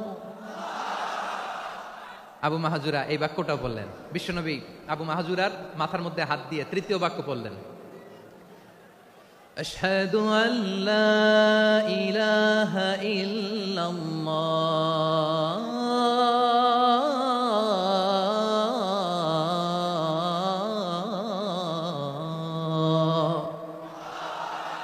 আবু মাহজুরা তৃতীয় বাক্য পড়লেন। বিশ্বনবী একটা বাক্য পরে আবু মাহজুরা পরে, বিশ্বনবী পরে আবু মাহজুরা পরে। আবু মাহজুরা কিন্তু অমুসলিম, মুশরিক। আবু মাহজুরা বলে, এক একটা বাক্য পড়ি আমার কলিজাটা গলে ঠান্ডা হয়ে যায়। এতদিন মোহাম্মদকে গালি দিতাম, এখন মোহাম্মদ আমার মাথায় যখন হাত রাখছে আমার সারা শরীর ঠান্ডা হয়ে গেছে। বিশ্বনবী আজান শিখাচ্ছেন, একটা একটা বাক্য পড়ে আবু মাহজুরাও পড়ে, বিশ্বনবী পড়ে, আবু মাহজুরাও পড়ে।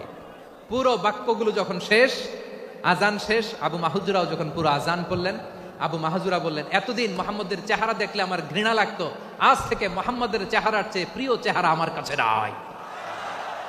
আবু মাহজুরা বললেন, ও মুহাম্মদ, আজানের বাক্য তো আপনি আমারে শেখালেন, এখানেই শেষ করবেন না, আপনি আমারে পড়ায় দেন লা ইলাহা ইল্লাল্লাহু মুহাম্মাদুর রাসূলুল্লাহ সাল্লাল্লাহু আলাইহি ওয়াসাল্লাম।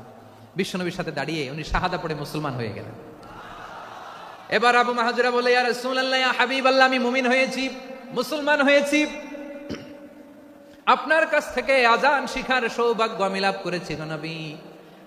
আমার কণ্ঠের বড় তারিফ করেছেন আপনি, আমার আজানকে আপনি পছন্দ করেছেন। একটা জিনিস আপনার কাছে চাই, আপনি আমাকে মক্কার মসজিদুল হারামের মুয়াজ্জিন হিসেবে অ্যাপয়েন্ট করে দে।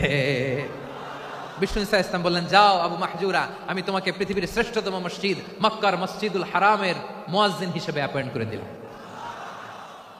দেখছেন কিভাবে ট্যালেন্ট হান্টিং করতে হয়, কিভাবে হিউম্যান রিসোর্স মানব সম্পদকে ব্যবহার করতে হয়। আসছিল আজানকে ভেঙাইতে, আসছিল কেন? আজানকে ব্যঙ্গ করার জন্য, বিকৃত করার জন্য। আজানকে বিকৃত করতে যে ইসলামের সবচেয়ে শ্রেষ্ঠ মসজিদের মুয়াজ্জিন হয়ে গেল। পড়েন সুবহানাল্লাহ। হযরত আবু মাহজুরা রাদিয়াল্লাহু তাআলা আনহু ওনার এই সুললিত কণ্ঠ ব্যবহার করে মসজিদুল হারামে এত সুন্দর করে আল্লাহু আকবার বলে আজান দিতেন, মানুষগুলোর, মুসল্লিগুলোর, মক্কাবাসীর হৃদয়কে তিনি বিগলিত করে দিতেন, মানুষের হৃদয়কে ঠান্ডা হয়ে যেত। শুধু এখানেই শেষ না আমার যশোরের ভাইয়েরা, বিশ্বনবী যখন সাইয়েদনা আবু মাহজুরা রাদিয়াল্লাহু তাআলা আনহুকে আজান শিখাচ্ছিলেন, বলেন তো বিশ্বনবীর হাতটা কোথায় ছিল? আবু মাহজুরার মাথার সামনে, এই চুলের উপরে ছিল। আবু মাহজুরা ওই স্মৃতিটাকে ধারণ করবার জন্য, ওই স্মৃতিকে বহন করার জন্য বিশ্বনবীর মোবারক হাত আবু মাহজুরার কপালের চুলের যেই জায়গায় লেগেছে, মৃত্যুর আগের দিন পর্যন্ত আবু মাহজুরা মাথার ওই চুলে কোনোদিন ছুরি আর কামার লাগায় নাই, সেখানে কেচি লাগায় নাই, চুলের মধ্যে খুর লাগায় নাই। আবু মাহজুরা ডান দিকের চুল কাটতো, বাম দিকের চুল কাটতো, পেছনের চুল কাটতো, সামনের চুল কাটতো না। আবু মাহজুরা রাদিয়াল্লাহু তাআলা আনহুর সামনের চুলগুলো বড় হতে হতে যখন এত বড় হয়ে যায়, তিনি চুলগুলো পেঁচিয়ে মাথার মধ্যে রাখতেন, তারপরে তিনি পাগড়ি পরতেন। সবাই জিজ্ঞেস করতো, আবু মাহজুরা, এটা আবার কেমন স্টাইল? দেখতে তোমারে কি বিদঘুটে লাগে, কেমন অড লাগে, কেমন খারাপ দেখা যায়। মক্কায় এমন কোন মানুষ তো দেখি নাই, ডানে চুল কাটে, বায়ে চুল কাটে, পেছনে চুল কাটে, সামনে কাটে না। ওরে আবু মাহজুরা, কেমন দেখা যায় তোমারে, তুমি সামনের চুল কাটো না কেন? আবু মাহজুরা বলে, আমি হাঁটু গেড়ে পেয়ারা নবীর সামনে বসেছিলাম, আমার এই মাথার চুলের মধ্যে মুবারক হাত লাগিয়ে বিশ্বনবী নিজে আমাকে আজানের প্রতিটা বাক্য শিক্ষা দিয়েছেন। বিশ্বনবীর মুবারক হাত, পবিত্র হাত আমার মাথার চুলের যেই জায়গায় লেগেছে, আমি চাই ওই চুলগুলা নিয়ে আমি আমার কবরের ভিতরে যাব। সাইয়েদনা আবু মাহজুরা রাদিয়াল্লাহু তাআলা আনহু ইন্তেকালের আগের পর্যন্ত মাথার সামনের চুলগুলা কাটে নাই, মাথার সামনের চুল তিনি কাটেন নাই। সুবহানাল্লাহি বিহামদি। কেমন ভালোবাসতেন বিশ্বনবী সাহাবীদেরকে, সাহাবারা কেমন ভালোবাসতেন বিশ্বনবীকে। সামনের চুলগুলো বড় হতে হতে এত বড় ছিল, পেঁচিয়ে রেখে পাগড়ি করতেন, কাটতেন না। নবীর হাত লেগেছিল। সুবহানাল্লাহ পড়েন। তাহলে what is the lesson? Moral of the story কি? মোরাল অফ দ্য স্টোরি হচ্ছে, আসছিল আজানকে ব্যঙ্গ করার জন্য, বিকৃত করার জন্য, হয়ে গেল মসজিদুল হারামের মুয়াজ্জিন। দেখেন বিশ্বনবী একটা খারাপ সিচুয়েশনের মধ্যে থেকে কি ভালো জিনিস বের করে আনলেন। আমি যে শুরুতে বলেছি কিভাবে তিনি হিউম্যান রিসোর্সকে ডেভেলপ করেছেন, ম্যানেজ করেছেন। তিনি যে চৌকস ট্যালেন্ট হান্টার ছিল, দেখেন সবার মধ্যে থেকে এর বাছাই করে মুয়াজ্জিন বানাই দিয়েছেন। সুবহানাল্লাহ পড়েন। তার মানে এই না সবাইরে ধরে ধরে উনি মুয়াজ্জিন বানাইছেন। যার যেই ট্যালেন্ট আছে তাকে ওই কাজে অ্যাসাইন করেছেন, যার যেই প্রতিভা আছে তার প্রতিভাকে ইসলামের কাজে লাগিয়েছেন। সুবহানাল্লাহ পড়েন। যায়েদ বিন সাবিত রাদিয়াল্লাহু তাআলা আনহু, নাম শুনেছেন? যশোর, কথা বেরোয় না। যদি জিজ্ঞাসা সালমান খানের নাম শুনছেন, সবাই হাত তুলবে, জি হুজুর শুনছি, মানে সব দেখা শেষ। সালমান খান, আমির খান, অমুক খান, সব খান মুখস্থ, কিন্তু যায়েদ বিন সাবিতের নাম মুখস্থ নাই মুসলমানদের। যেই সাহাবী মাথার সামনের চুল কাটে নাই, মসজিদুল হারামের মুয়াজ্জিন বানাইছেন বিশ্বনবী, সাহাবীর নাম কি? খায়া ফেলাইছে, স্লোগানের সাথে খায়া ফেলাইছে। আবু মাহজুরা। কি নাম? আবু মাহজুরা আল জুমাহি রাদিয়াল্লাহু তাআলা আনহু। এই নামটা আজকে নিয়ে যাইতে হবে যশোর। আবু মাহজুরা রাদিয়াল্লাহু তাআলা আনহু। 2 নম্বরে বলছিলাম যায়েদ বিন সাবিত রাদিয়াল্লাহু তাআলা আনহু। বিশ্বনবী দেখলেন মদিনার এই আনসারী সাহাবী হাইলি ট্যালেন্টেড, ইন্টেলেকচুয়াল, মেরিটোরিয়াস, জ্ঞানের প্রতি তার আকর্ষণ, মারাত্মক আকর্ষণ। বিশ্বনবী তাকে দায়িত্ব দিলেন, কোরআন যা নাজিল হয় তুমি লিখো, কাতিবুল ওয়াহি বানায় দিলেন। সুবহানাল্লাহ। যায়েদ বিন সাবিতরে আবার আজান শিখান নাই, কারণ তার মধ্যে বিশ্বনবী প্রতিভা দেখেছেন, একাডেমিক প্রতিভা। বিশ্বনবীর একাডেমিক প্রজেক্টগুলো তিনি হ্যান্ডেল করতেন। যায়েদ বিন সাবিত ছিল বিশ্বনবীর ব্যক্তিগত সচিব। কি ছিল? ব্যক্তিগত সচিব। বোঝেন নাই? বিশ্বনবীর ব্যক্তিগত সচিব এবং দোভাষী। ইহুদিরা কিছু লিখে দিলে এটার অর্থ বিশ্বনবীরে বুঝায় দিতেন, আবার ইহুদিদের কাছে কিছু লিখতে হলে তিনি লিখে দিতেন। বিশ্বনবী একদিন বললেন, ইন্নী ওয়াল্লাহি মা আমানু ইয়াহুদা আলা কিতাব। ইহুদিরা যে চিঠি পাঠায় অর্থ তো বুঝি না, আরেক ইহুদি আইনে অর্থ করা লাগে। আবার ইহুদিদের কাছে কিছু লিখে পাঠাইতে চাইলে আমরা তো লিখতে পারি না, ইহুদিরে দিয়ে লেখা লাগে। ওরা যে পয়রা শোনায় লিখে দেয়, আমি ওদের বিশ্বাস করি না। আমার নিজের একজন লোক দরকার। বিশ্বনবী এই যায়েদ বিন সাবিতকে চুজ করলেন ল্যাঙ্গুয়েজের জন্য। উনি বললেন, যায়েদ, তোমার সফট স্কিলকে ডেভেলপ করতে হবে, তুমি হিব্রু ল্যাঙ্গুয়েজ শিখে ফেলো। যায়েদ বিন সাবিত বলল, বিশ্বনবীর মোটিভেশন আর ইন্সপিরেশন পেয়ে আমি 15 দিনে ইহুদিদের এই হিব্রু ল্যাঙ্গুয়েজ শিখে ফেললাম। শুধু শিখে ফেললাম না, হাত্তা হাদিকতু, even I became master in the language. এই ভাষা আমি পারদর্শী হয়ে গেলাম। এরপরে ইহুদিরা চিঠি লিখে পাঠালে আর কোনো ইহুদি ডাকা লাগতো না, আমি নবীর এটার অর্থ শুনে পরে বুঝাই দিতাম। আবার ইহুদিদের কাছে চিঠি লেখা লাগলে আমি যায়েদ বিন সাবিত চিঠি লিখে দিতাম। সুবহানাল্লাহ। দেখেন, এত সাহাবীর মধ্য থেকে বিশ্বনবীর একাডেমিক প্রজেক্ট, ব্যক্তিগত সচিব, দোভাষী হিসেবে তিনি যায়েদ বিন সাবিতের মতো তরুণকে নির্বাচিত করেছেন। কেমন ট্যালেন্ট হান্টার ছিল আমার নবী। সুবহানাল্লাহ পড়বেন না? বিশ্বনবীর ইন্তেকালের পরে সাইয়েদনা আবু বকর রাদিয়াল্লাহু তাআলা আনহু যখন খলিফা হয়ে আসলেন, কোরআনকে সংকলনের দায়িত্ব দেয়া লাগবে, কোন সাহাবীকে দিবেন? সব সাহাবারা মিলে পরামর্শ করলেন। সাইয়েদনা আবু বকর, ওমর সবাই মিলে বিশাল কোরআন সংকলনের গুরু দায়িত্ব বিশ্বনবীর ব্যক্তিগত সচিব, বিশ্বনবীর দোভাষী, বিশ্বনবীর সিলেক্ট করাই লোক যায়েদ ইবনে সাবিত রাদিয়াল্লাহু তাআলা আনহুকে দিয়েছে। কোরআনের কপি তো আজকে এখানে রাখে নাই। এই যে আজকের যে কোরআন পড়েন, এটা আগে এরকম ছিল না। কোরআন নাজিল হলে সাহাবারা চামড়ার, ওটের চামড়ায় লিখে ফেলতো, ওটের চ্যাপ্টা হাড্ডির মধ্যে লিখে ফেলতো, গাছের গুড়ির মধ্যে লিখে ফেলতো। বিভিন্ন জনের কাছে ছড়ানো ছিটানো ছিল।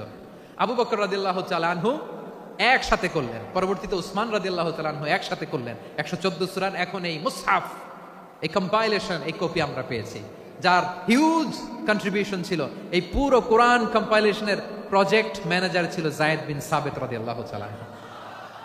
কোরআন কম্পাইলেশনের প্রজেক্ট ম্যানেজার। দেখেন, উনারে মাথায় হাত দিয়ে আজান শিখায় নাই। সুবহানাল্লাহ কইবেন না? তাহলে প্রথম সাহাবী আবু মাহজুরাকে মুয়াজ্জিন বানাইলেন, যায়েদ বিন সাবিতকে ব্যক্তিগত সচিব আর দোভাষী বানালেন, মুসআব ইবনে উমাইর রাদিয়াল্লাহু তাআলা আনহুকে ইসলামের প্রথম অ্যাম্বাসেডর বানালেন। তাহলে তৃতীয় নম্বর একজন সাহাবীর নাম বলছি, মুসআব ইবনে উমাইর। মুসআব কি নাম? নামটা কেমন লাগে? এই কয়েকজনের ভাল লাগে, বাকিদের ভাল লাগে না? ভাল লাগে? এই এই আর কয়েকটা মিনিট দেওয়া যাবে না আমাকে আল্লাহর রাস্তে? হ্যাঁ, ঠিক আছে। আমি তোমাদেরকে ভালোবাসা দেখাবো, দোয়া করবো, যদি চুপ থাকো, একেবারে চুপ, কষ্ট সহ্য করো। বাকিরা যা সওয়াব পাবে তোমরা ডবল পাবা, যেহেতু কষ্ট বেশি, কিন্তু চুপ। 3 নম্বর সাহাবীর নাম মুসআব। এই ধাক্কাধাক্কি কেন? ধাক্কাধাক্কি কেন রে ভাই? না না না, এরকম হইলে আসবো না যশোর, আমি আর আসবো না। হয় পিছনে চলে যাও, নাহলে চুপ, ধাক্কাধাক্কি নাই। 3 নম্বর সাহাবীর নাম মুসআব। কি নাম? He was the first ambassador in ইসলাম।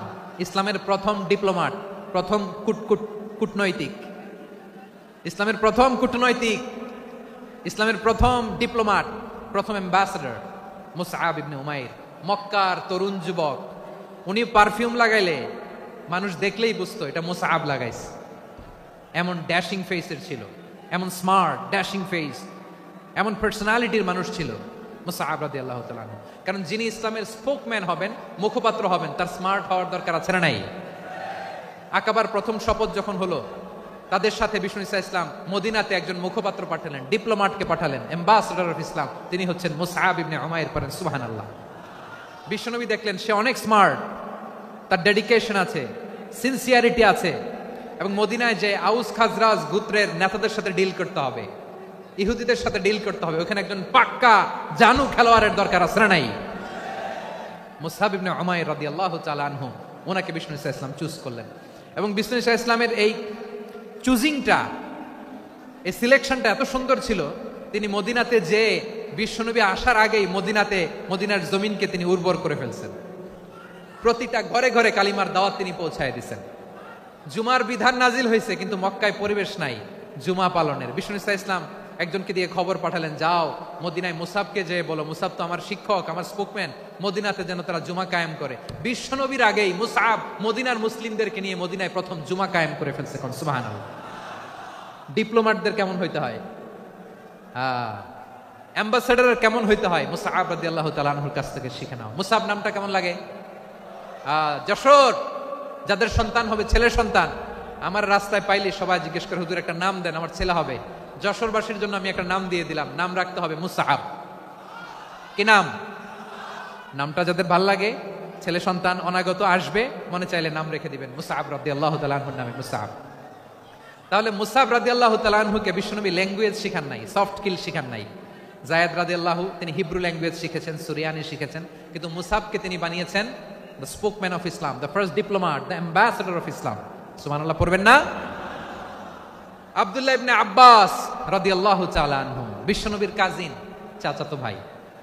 আবার মাইমুনা রাদিয়াল্লাহু তাআলা আনহু, মাইমুনা নবীর স্ত্রী, তিনি ছিলেন আব্দুল্লাহর আপন খালা। তো নবীর বউ যদি ওনার খালা হয়, নবী তার কি? বুঝে নাই, নবী তার কি? খালু। তাহলে সম্পর্ক অনেক গভীর, কাজিন আবার খালু। ছোট্ট মানুষ, তাই রাতে মাঝে মাঝে ঘরে থাকতো। বিশ্বনবী দেখলেন আব্দুল্লাহ যেহেতু আমার ঘরে ঢুকতে পারে, আব্দুল্লাহরে এই উম্মতের বড় শিক্ষাবিদ বানাইতে হবে। কথা বোঝে নাই? আব্দুল্লাহকে কি বানাইতে হবে? শিক্ষাবিদ, এডুকেটর অফ দিস উম্মাহ, এই উম্মার শিক্ষাবিদ বানাইতে হবে। তাই আব্দুল্লাহ ইবনে আব্বাসকে বিশ্বনবী হাতে কলমে শিক্ষা দিয়েছেন।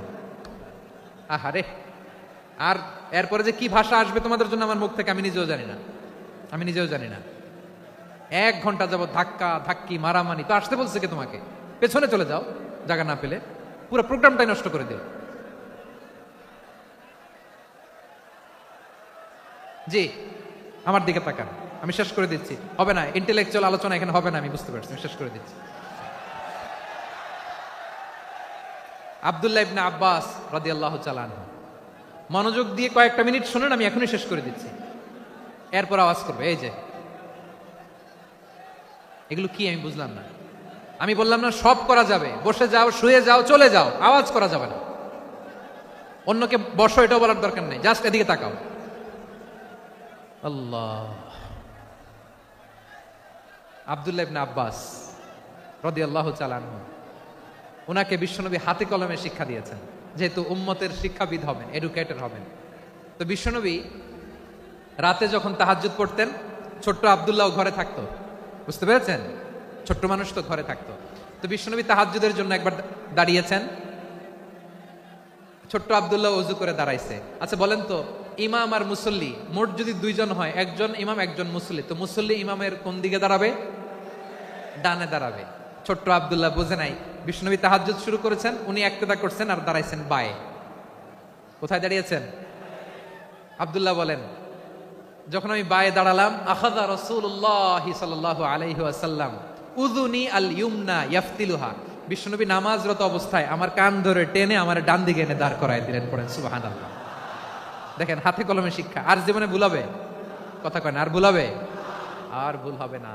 এভাবে বিশ্বনবীর অনেক সঙ্গ পেয়েছেন, সফর করেছেন, একই বাহনে বসেছেন, এক বাহনে বসে লম্বা নসিহত করেছেন, বলেছেন, ইয়া গোলাম ইহফাদিল্লাহ ইয়াহফাজকা, ইহফাদিল্লাহ তাজিদহু তুজাহাক, ইযা সাআলতা ফাসআলিল্লাহ ওয়া ইযা ইসতাআনতা ফাসতাইন বিল্লাহ। আল্লাহর বিধান মানো, আল্লাহর বিধান রক্ষা করো, আল্লাহ তোমায় রক্ষা করবে। আব্দুল্লাহ, চাইতে হলে আল্লাহর কাছে চাও, সাহায্য চাইতে হলে আল্লাহর কাছে সাহায্য চাও। মনে রাখো, গোটা বিশ্বের সবাই যদি তোমার সাহায্য করতে চায়, ততটুকুই করতে পারবে যতটুকু আল্লাহ তোমার নসিবে রেখেছে।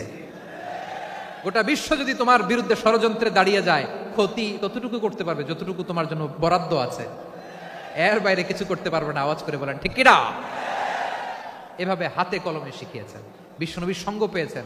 ওনাকে বিষ্ণু ইসা ইসলাম শিক্ষাবিদ, এডুকেটর অফ দিস উম্মাহ হিসেবে সিলেক্ট করেছেন, হাতে কলমে শিখিয়েছেন। বিশ্বনবী একবার প্রকৃতির ডাকে সাড়া দিয়ে এসেছেন, এখন কি করতে হবে? নামাজের জন্য অজু করতে হবে। বিশ্বনবী এসেই দেখেন অজুর বদনায় পানি ভরা, খুশি হয়ে গেলেন, বললেন কে রেখেছে পানি? একজন বলল আব্দুল্লাহ রেখেছে। বিশ্বনবী অত্যন্ত খুশি হলেন, খুশি হয়ে একটা দোয়া করলেন, বললেন আল্লাহুম্মা ফাক্কিহু ফিদ্দীন ওয়া আল্লিমহু তা'ওয়িল। আল্লাহ তুমি আব্দুল্লাহকে দ্বীনের বুঝ দিও আর কোরআনের তাফসীর শিক্ষা দিও। বিশ্বনবীর এই দোয়া এমন লাগছে উনি রাইসুল মুফাসসিরিন, এই পৃথিবীতে যত মুফাসসির ছিল, যত মুফাসসির আসবে, সকল মুফাসসিরের সম্রাট হিসেবে স্বীকৃত হয়েছেন আব্দুল্লাহ ইবনে আব্বাস। বিশ্বনবী ওনারে আজান শিখান নাই, বিশ্বনবী ওনারে ল্যাঙ্গুয়েজ শিখান নাই, বিশ্বনবী ওনারে অ্যাম্বাসেডর বানান নাই, হাতে কলমে শিক্ষা দিয়েছেন। ছোট্ট মানুষ, বিশ্বনবী ইন্তেকাল করলেন, আবু বকরের সময় গেল, ওমরে ফারুকের খেলাফত, তখনও তিনি তরুণ। ওমরে ফারুক রাদিয়াল্লাহু তাআলা আনহু ওনার ক্যাবিনেট মিনিস্ট্রির বৈঠকে এই আব্দুল্লাহ ইবনে আব্বাসকে পাশ দিয়ে বসায় রাখতেন। বয়স্ক সাহাবারা এটা পছন্দ করতো না, তারা বলতো ঘটনা কি, আব্দুল্লাহর মতো ছেলে নাতি আমাদের আছে, এরা কেন রাখে ওমরে ফারুক? ওমরে ফারুক এটা টের পেলেন, তিনি বুঝতে পারলেন যে ক্যাবিনেট মেম্বাররা এটা পছন্দ করে না, ছোট্ট আব্দুল্লাহরা কেন রাখি, কেন যে রাখি এটা একদিন বুঝাবো। একদিন মিটিং এ তিনি সবাইকে বললেন ইদা জাআ নাসরুল্লাহি ওয়াল ফাতহ। এই আয়াত দ্বারা উদ্দেশ্য কি বলেন তো মুরব্বী সাহাবীরা? এক সাহাবী বলেন এই সূরা দ্বারা উদ্দেশ্য আল্লাহ বলেছেন আমাদেরকে বিভিন্ন ল্যান্ড, বিভিন্ন এলাকা বিজয় করতে হবে। ওমরে ফারুক বললেন না, হয়নি। আরেকজন বললেন বিজয় হওয়ার পর আমাদের বেশি বেশি আল্লাহর বরত্বের ঘোষণা দিতে হবে, এটা উদ্দেশ্য। ওমরে ফারুক বললেন না, হয় নাই। যারা জিজ্ঞেস করেন কেউ পারে না। সব শেষে বিশ্বনবী ছোট্ট আব্দুল্লাহরে বলেন আব্দুল্লাহ ইদা জাআ নাসরুল্লাহি ওয়াল ফাতহ, এর দ্বারা উদ্দেশ্য কি বলো তো?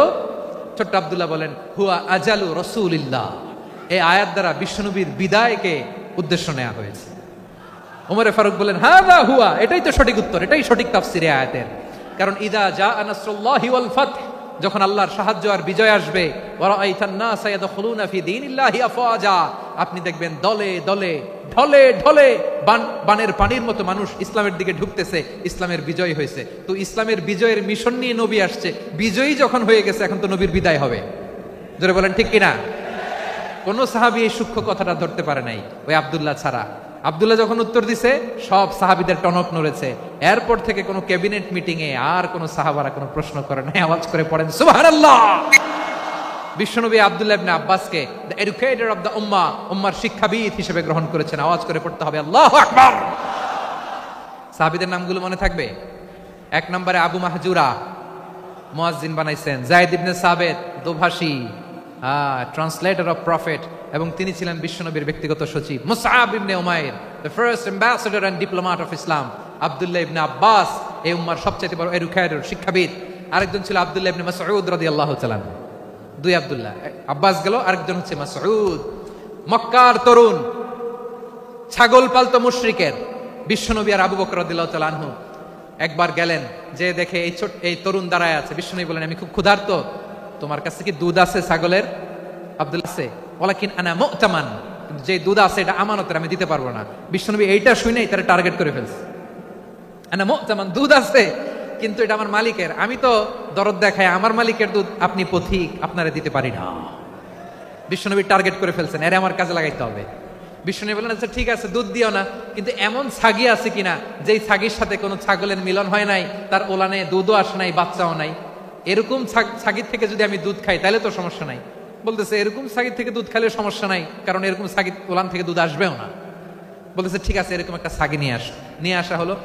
বিশ্বনবী বিসমিল্লাহ বলে ওই ছাগির ওলানে হাত দিলেন। হাত দিতে দেরি, পুরো ওলানটা দুধে ভরে যেতে দেরি হয় না। বিশ্বনবী আর আবু বকর রাদিয়াল্লাহু তাআলা আনহু দহন করে পেট ভরে খেলেন। এই দৃশ্য আব্দুল্লাহ ইবনে মাসউদের হৃদয়ে দাগ কাটলো। এই মুজিজা দেখে তিনি বললেন আশহাদু আল্লা ইলাহা ইল্লাল্লাহ ওয়া আশহাদু আন্না মুহাম্মাদুর রাসূলুল্লাহ। তিনি ষষ্ঠ মুসলিম ছিলেন, 6 নম্বর মুসলমান। ওনাকে টার্গেট করে বিশ্বনবী দেখলেন এমন ইন্টেলেকচুয়াল ব্রেন, উনি সূক্ষ্ম সূক্ষ্ম জিনিস বুঝে বেশি, ফিকহি জ্ঞান ওনার মধ্যে বেশি। বিশ্বনবী ওনাকে কোরআনের জ্ঞান শিক্ষা দিতে লাগলেন। উনি বিশ্বনবী সবার কাছে কোরআন শোনায়, কিন্তু বিশ্বনবী নিজে আব্দুল্লাহ ইবনে মাসউদের কাছ থেকে কোরআন শুনতো। বিশ্বনবী একবার বললেন ইকরা আলাইয়া ইয়া মাসউদ, ইবনে মাসউদ একবার শোনাও তো কোরআন দেখি। আব্দুল্লাহ ইবনে মাসউদ বলে আকরাউ আলাইকা ওয়া আলাইকা উনজিল, নবী আপনার উপর কোরআন নাজিল হয় আর আমি আপনার সামনে কোরআন পড়বো। বিশ্বনবী বললেন ইন্নী উহিব্বু আন আসমাআহু মিন গায়রি, আমি নিজে পড়তে যেমনি ভালোবাসি অন্যে পড়ুক আমি শুনবো, এটাও আমি ভালোবাসি। সূরা নিসা তিনি তেলাওয়াত করে শুনিয়েছেন।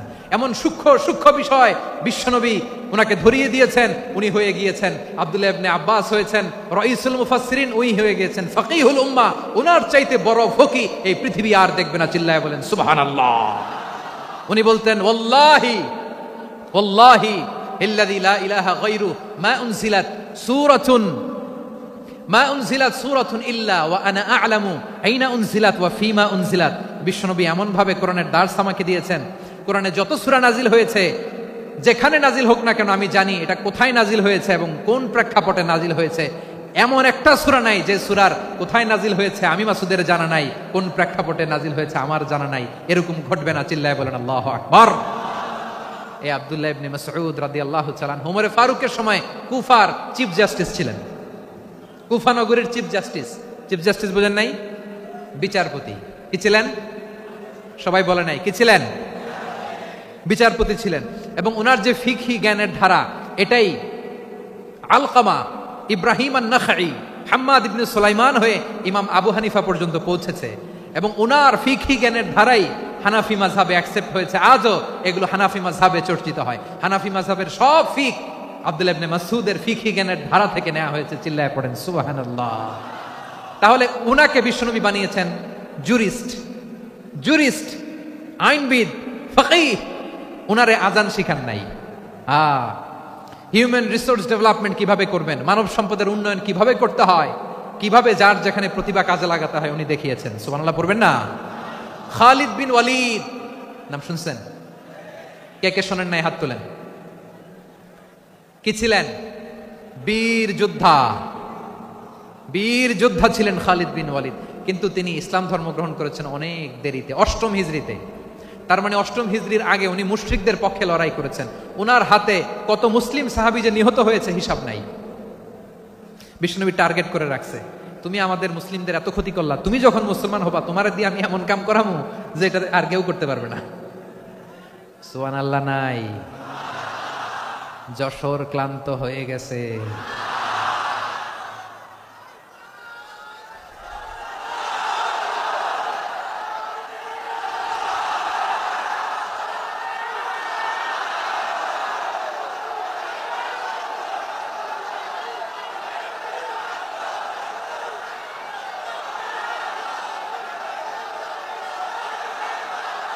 মাশাআল্লাহ। বসুন। খালিদ বিন ওয়ালিদ রাদিয়াল্লাহু তাআলা আনহু 8ম হিজরিতে মুসলিম হয়েছেন, মক্কা বিজয়ের আগে। তো মক্কা বিজয়ের আগে যখন মুসলিম হয়েছেন, এর আগে কি করছেন? কাফিরদের সাথে যুদ্ধ করেছেন। উনি উহুদের যুদ্ধে মুসলমানদের যে পরাজয় ভাব, কঠিন পরিস্থিতির মুখোমুখি উনার কারণে পেছন থেকে এমন আতর্কিত আক্রমণ করেছেন, মুসলমানদেরকে কচুকাটা করেছেন। 8ম হিজরিতে আল্লাহ তাআলা হেদায়েতের নূর দিয়ে ওনার হৃদয়টাকে উজালা করে দিলেন। লা ইলাহা এটা এমন বাণী যার হৃদয়ে একবার টাচ খাবে, এইটা থেকে সে আর পালিয়ে বেড়াতে পারে। ঝিনুকের ভেতর লুকিয়ে থাকে যেমন মতি, ঝিনুকের ভেতর লুকিয়ে থাকে যেমন মতি, কলমা শাহাদাতে আছে আল্লাহর জ্যোতি, কলমা শাহাদাতে আছে আল্লাহর জ্যোতি। ঠিক কিনা বলেন?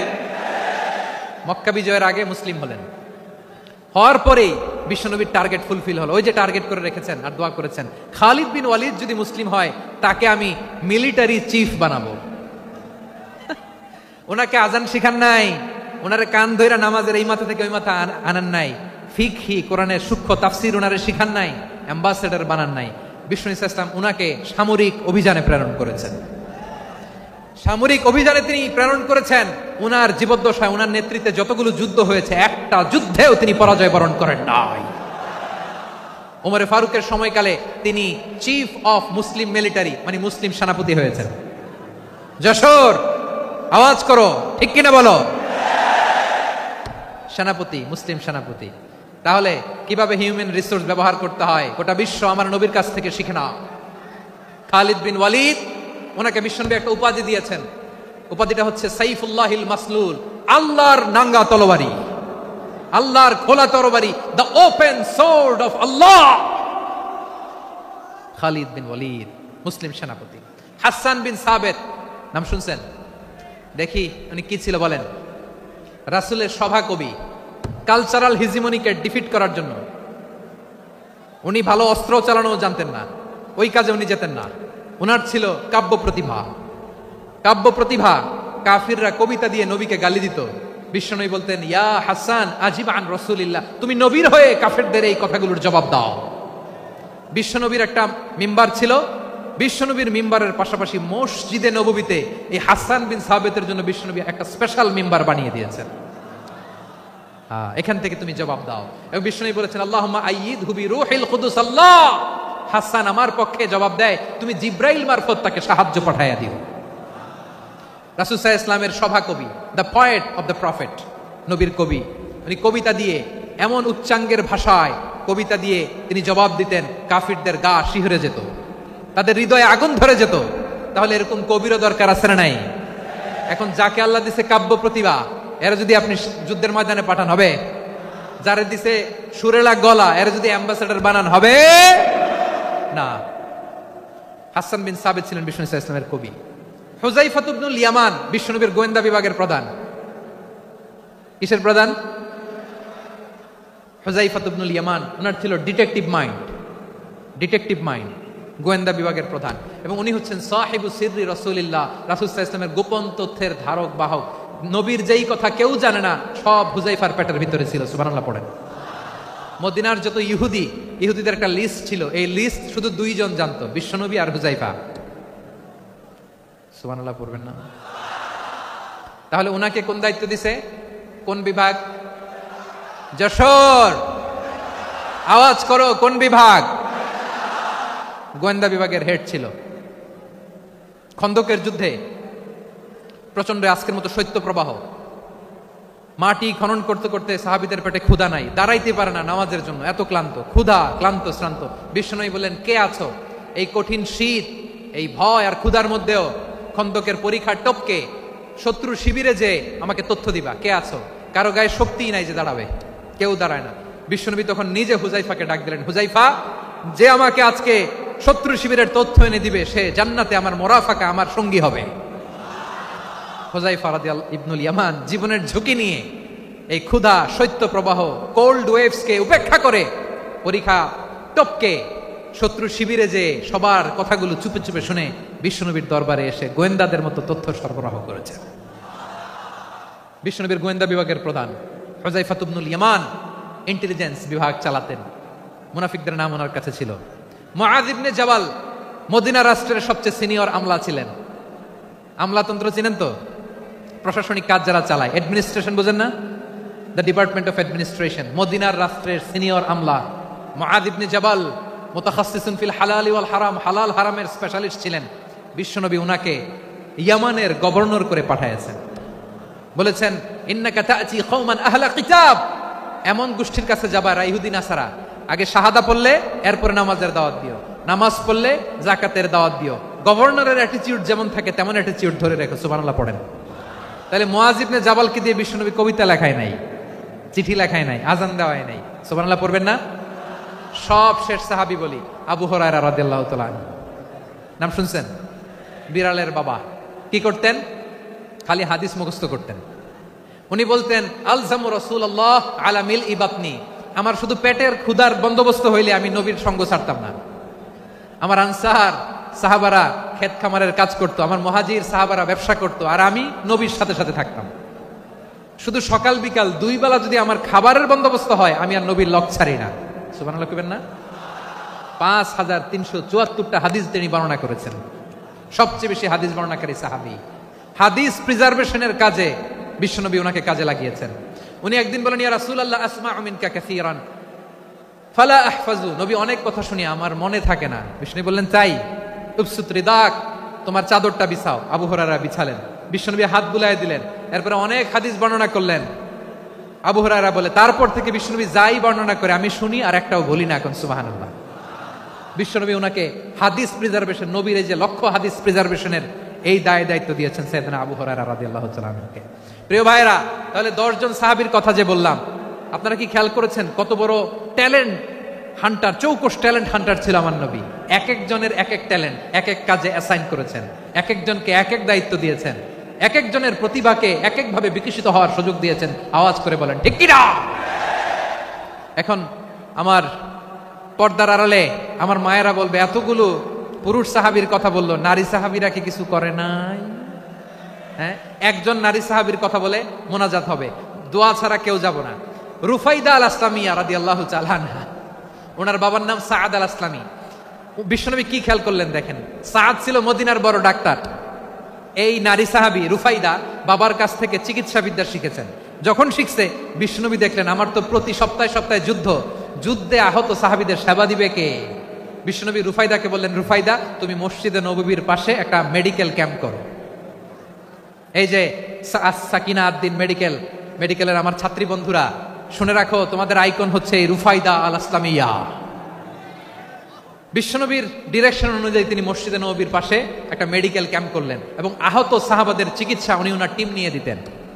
বিশ্বনবীর পরামর্শে উনি আনসারি এবং মুহাজির মহিলা সাহাবীদেরকে নিয়ে একটা স্পেশাল মেডিকেল টিম গঠন করলেন।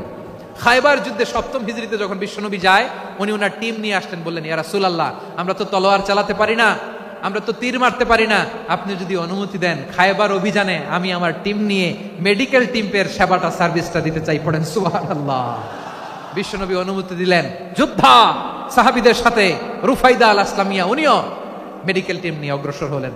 খায়বারের প্রতিটা আহত ইনজুর্ড সাহাবী যারা ইনজুরির শিকার হয়েছেন, সবাই রুফাইদা আল আসলামিয়ার এই মেডিকেল ক্যাম্প থেকে চিকিৎসা সহায়তা পেয়েছেন। সুবহানাল্লাহ পড়েন। দেখেন কিভাবে বিশ্বনবী ট্যালেন্ট বাছাই করতেন। আপনি অবাক হবেন, বাহরাইনের মেডিকেল ইউনিভার্সিটিতে রুফাইদা আল আসলামিয়া মেডিকেল প্রাইজ অ্যাওয়ার্ড প্রতি বছর দেওয়া হয়। যদি 8 দিনের এই মেডিকেল, আমার বোনেরা যদি জেনে থাকো জানো, না হলে নতুন করে জানো, সার্চ দিও, রুফাইদা আল আসলামিয়া মেডিকেল অ্যাওয়ার্ড বাহরাইনের ইউনিভার্সিটিতে দেওয়া হয়। প্রিয় ভাইয়েরা, তাহলে আলোচনার সামারি আমরা করি। বিশ্বনবী যার যেখানে ট্যালেন্ট তাকে ওইখানে কাজে লাগাতেন। আওয়াজ করে বলেন ঠিক কিনা? এবার একটা ইন্টারভিউ হবে, আওয়াজ করে বলেন, আবু মাহজুরাকে বিশ্বনবী কি বানাইছেন? হ্যাঁ, ভুলে গেছেন?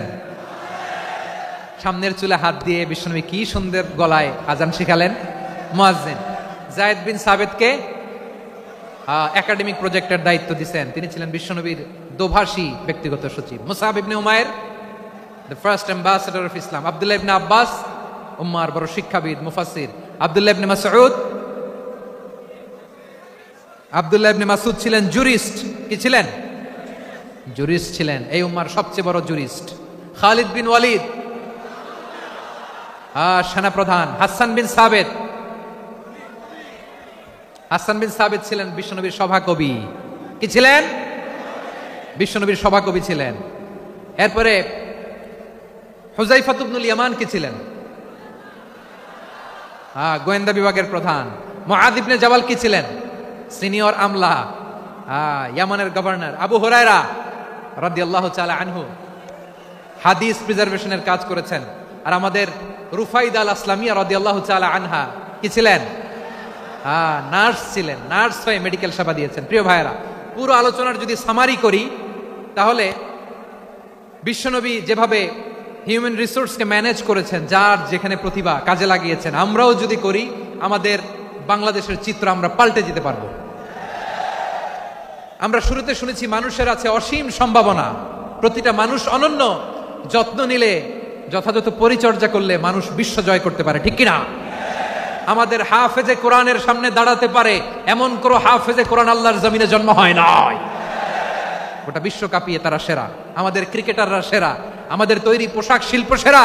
এরকম অনেক অনেক সেরা জিনিস আছে, আমরা এগুলোরে নার্চারিং করতে পারি নাই, পরিচর্যা করতে পারি নাই, সঠিক তারবিয়াতের অভাব। তাহলে মানুষের অসীম সম্ভাবনাকে কাজে লাগাতে হবে। ঠিক কিনা বলেন? ইউনুস গভর্নমেন্টকে আমি বলবো, অল্প সময়ের জন্য আপনারা এসেছেন, সংস্কারও করতে হবে, আবার নির্বাচনও করতে হবে। সব সংস্কার হতে করতে পারবেন না, যতটুকু পারবেন এর মধ্যে আমাদের যে হিউজ ম্যান পাওয়ার, আমাদের যে মানব সম্পদ, হিউম্যান রিসোর্স, এটাকে ডেভেলপ করে আপনাদের যেতে হবে। যেটা পারবেন না সেটাকে পরবর্তী নির্বাচিত গভর্নমেন্টের কাছে রেখে যেতে হবে, যে তারা যেন করে, তাদের কাছে আপনারা এটা রেখে যাবেন। তাহলে মানুষ চাইলে বিশ্ব জয় করতে পারে। আর মানুষকে হারাতে পারে কেউ? জোরে বলো যশোর। মানুষকে হারাতে পারে কেউ? আল্লাহ আমাদেরকে জনসংখ্যা দিয়েছেন। প্রিয় ভাইয়েরা, এই জনসংখ্যা অনেক বড় সম্পদ, এটা আমাদের জন্য অভিশাপ নয়, আশীর্বাদ। আমাদের জনসংখ্যাকে যদি আমরা জনশক্তিতে রূপান্তর করতে পারি, আজকে বাংলাদেশ যে অবস্থানে দাঁড়িয়ে আছে, বাংলাদেশ তার 20 গুণ উন্নতির শিখরে চলে যাবে। চিল্লায় বলো ঠিক কিনা? আমাদের শ্রমিক ভাইরা বাইরে কাজ করে, আমাদের শ্রমজীবী ভাইরা, প্রবাসীরা, তাদের ব্যাপারে গুরুত্ব দিতে হবে। আমাদের শ্রমের দাম সবচেয়ে কম, সবচেয়ে কম। তারা এম্বাসিতে গুরুত্ব পায় না, এয়ারপোর্টে গুরুত্ব পায় না। এই সরকার অবশ্য তাদেরকে অনেক গুরুত্ব দিচ্ছে।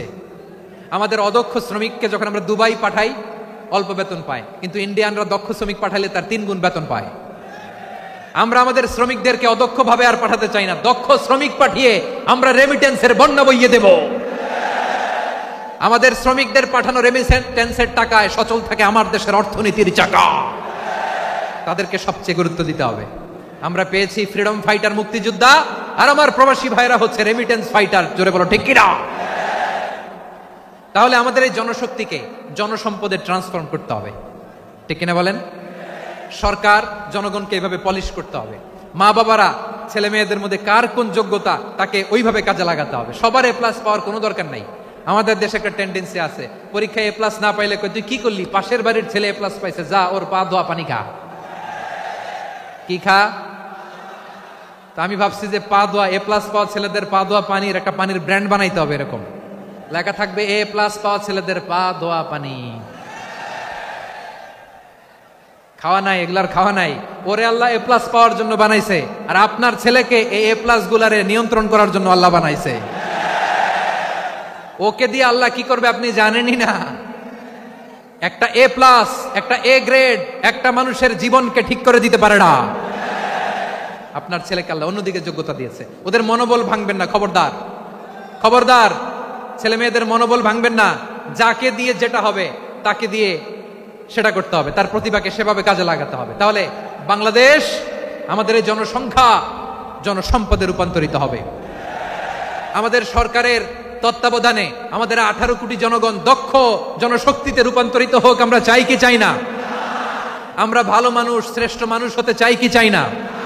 ওই জাপানিজদের মতো সৎ, ওই ইউরোপিয়ানদের মতো কালচার্ড। আমাদেরকে আল্লাহ তাআলা কোরআন সুন্নাহ অনেক কিছু দিয়েছেন। যেহেতু বর্তমানে আমরা দেখছি তারা সৎ, তাদের মধ্যে ভ্যালু আছে, সেগুলো আমাদের মধ্যে আনার দরকার আছে না নাই? আর ইসলাম দিয়ে আমাদের জীবনকে সাজাতে হবে, ইসলাম দিয়ে আমার পরিবারকে সাজাতে হবে।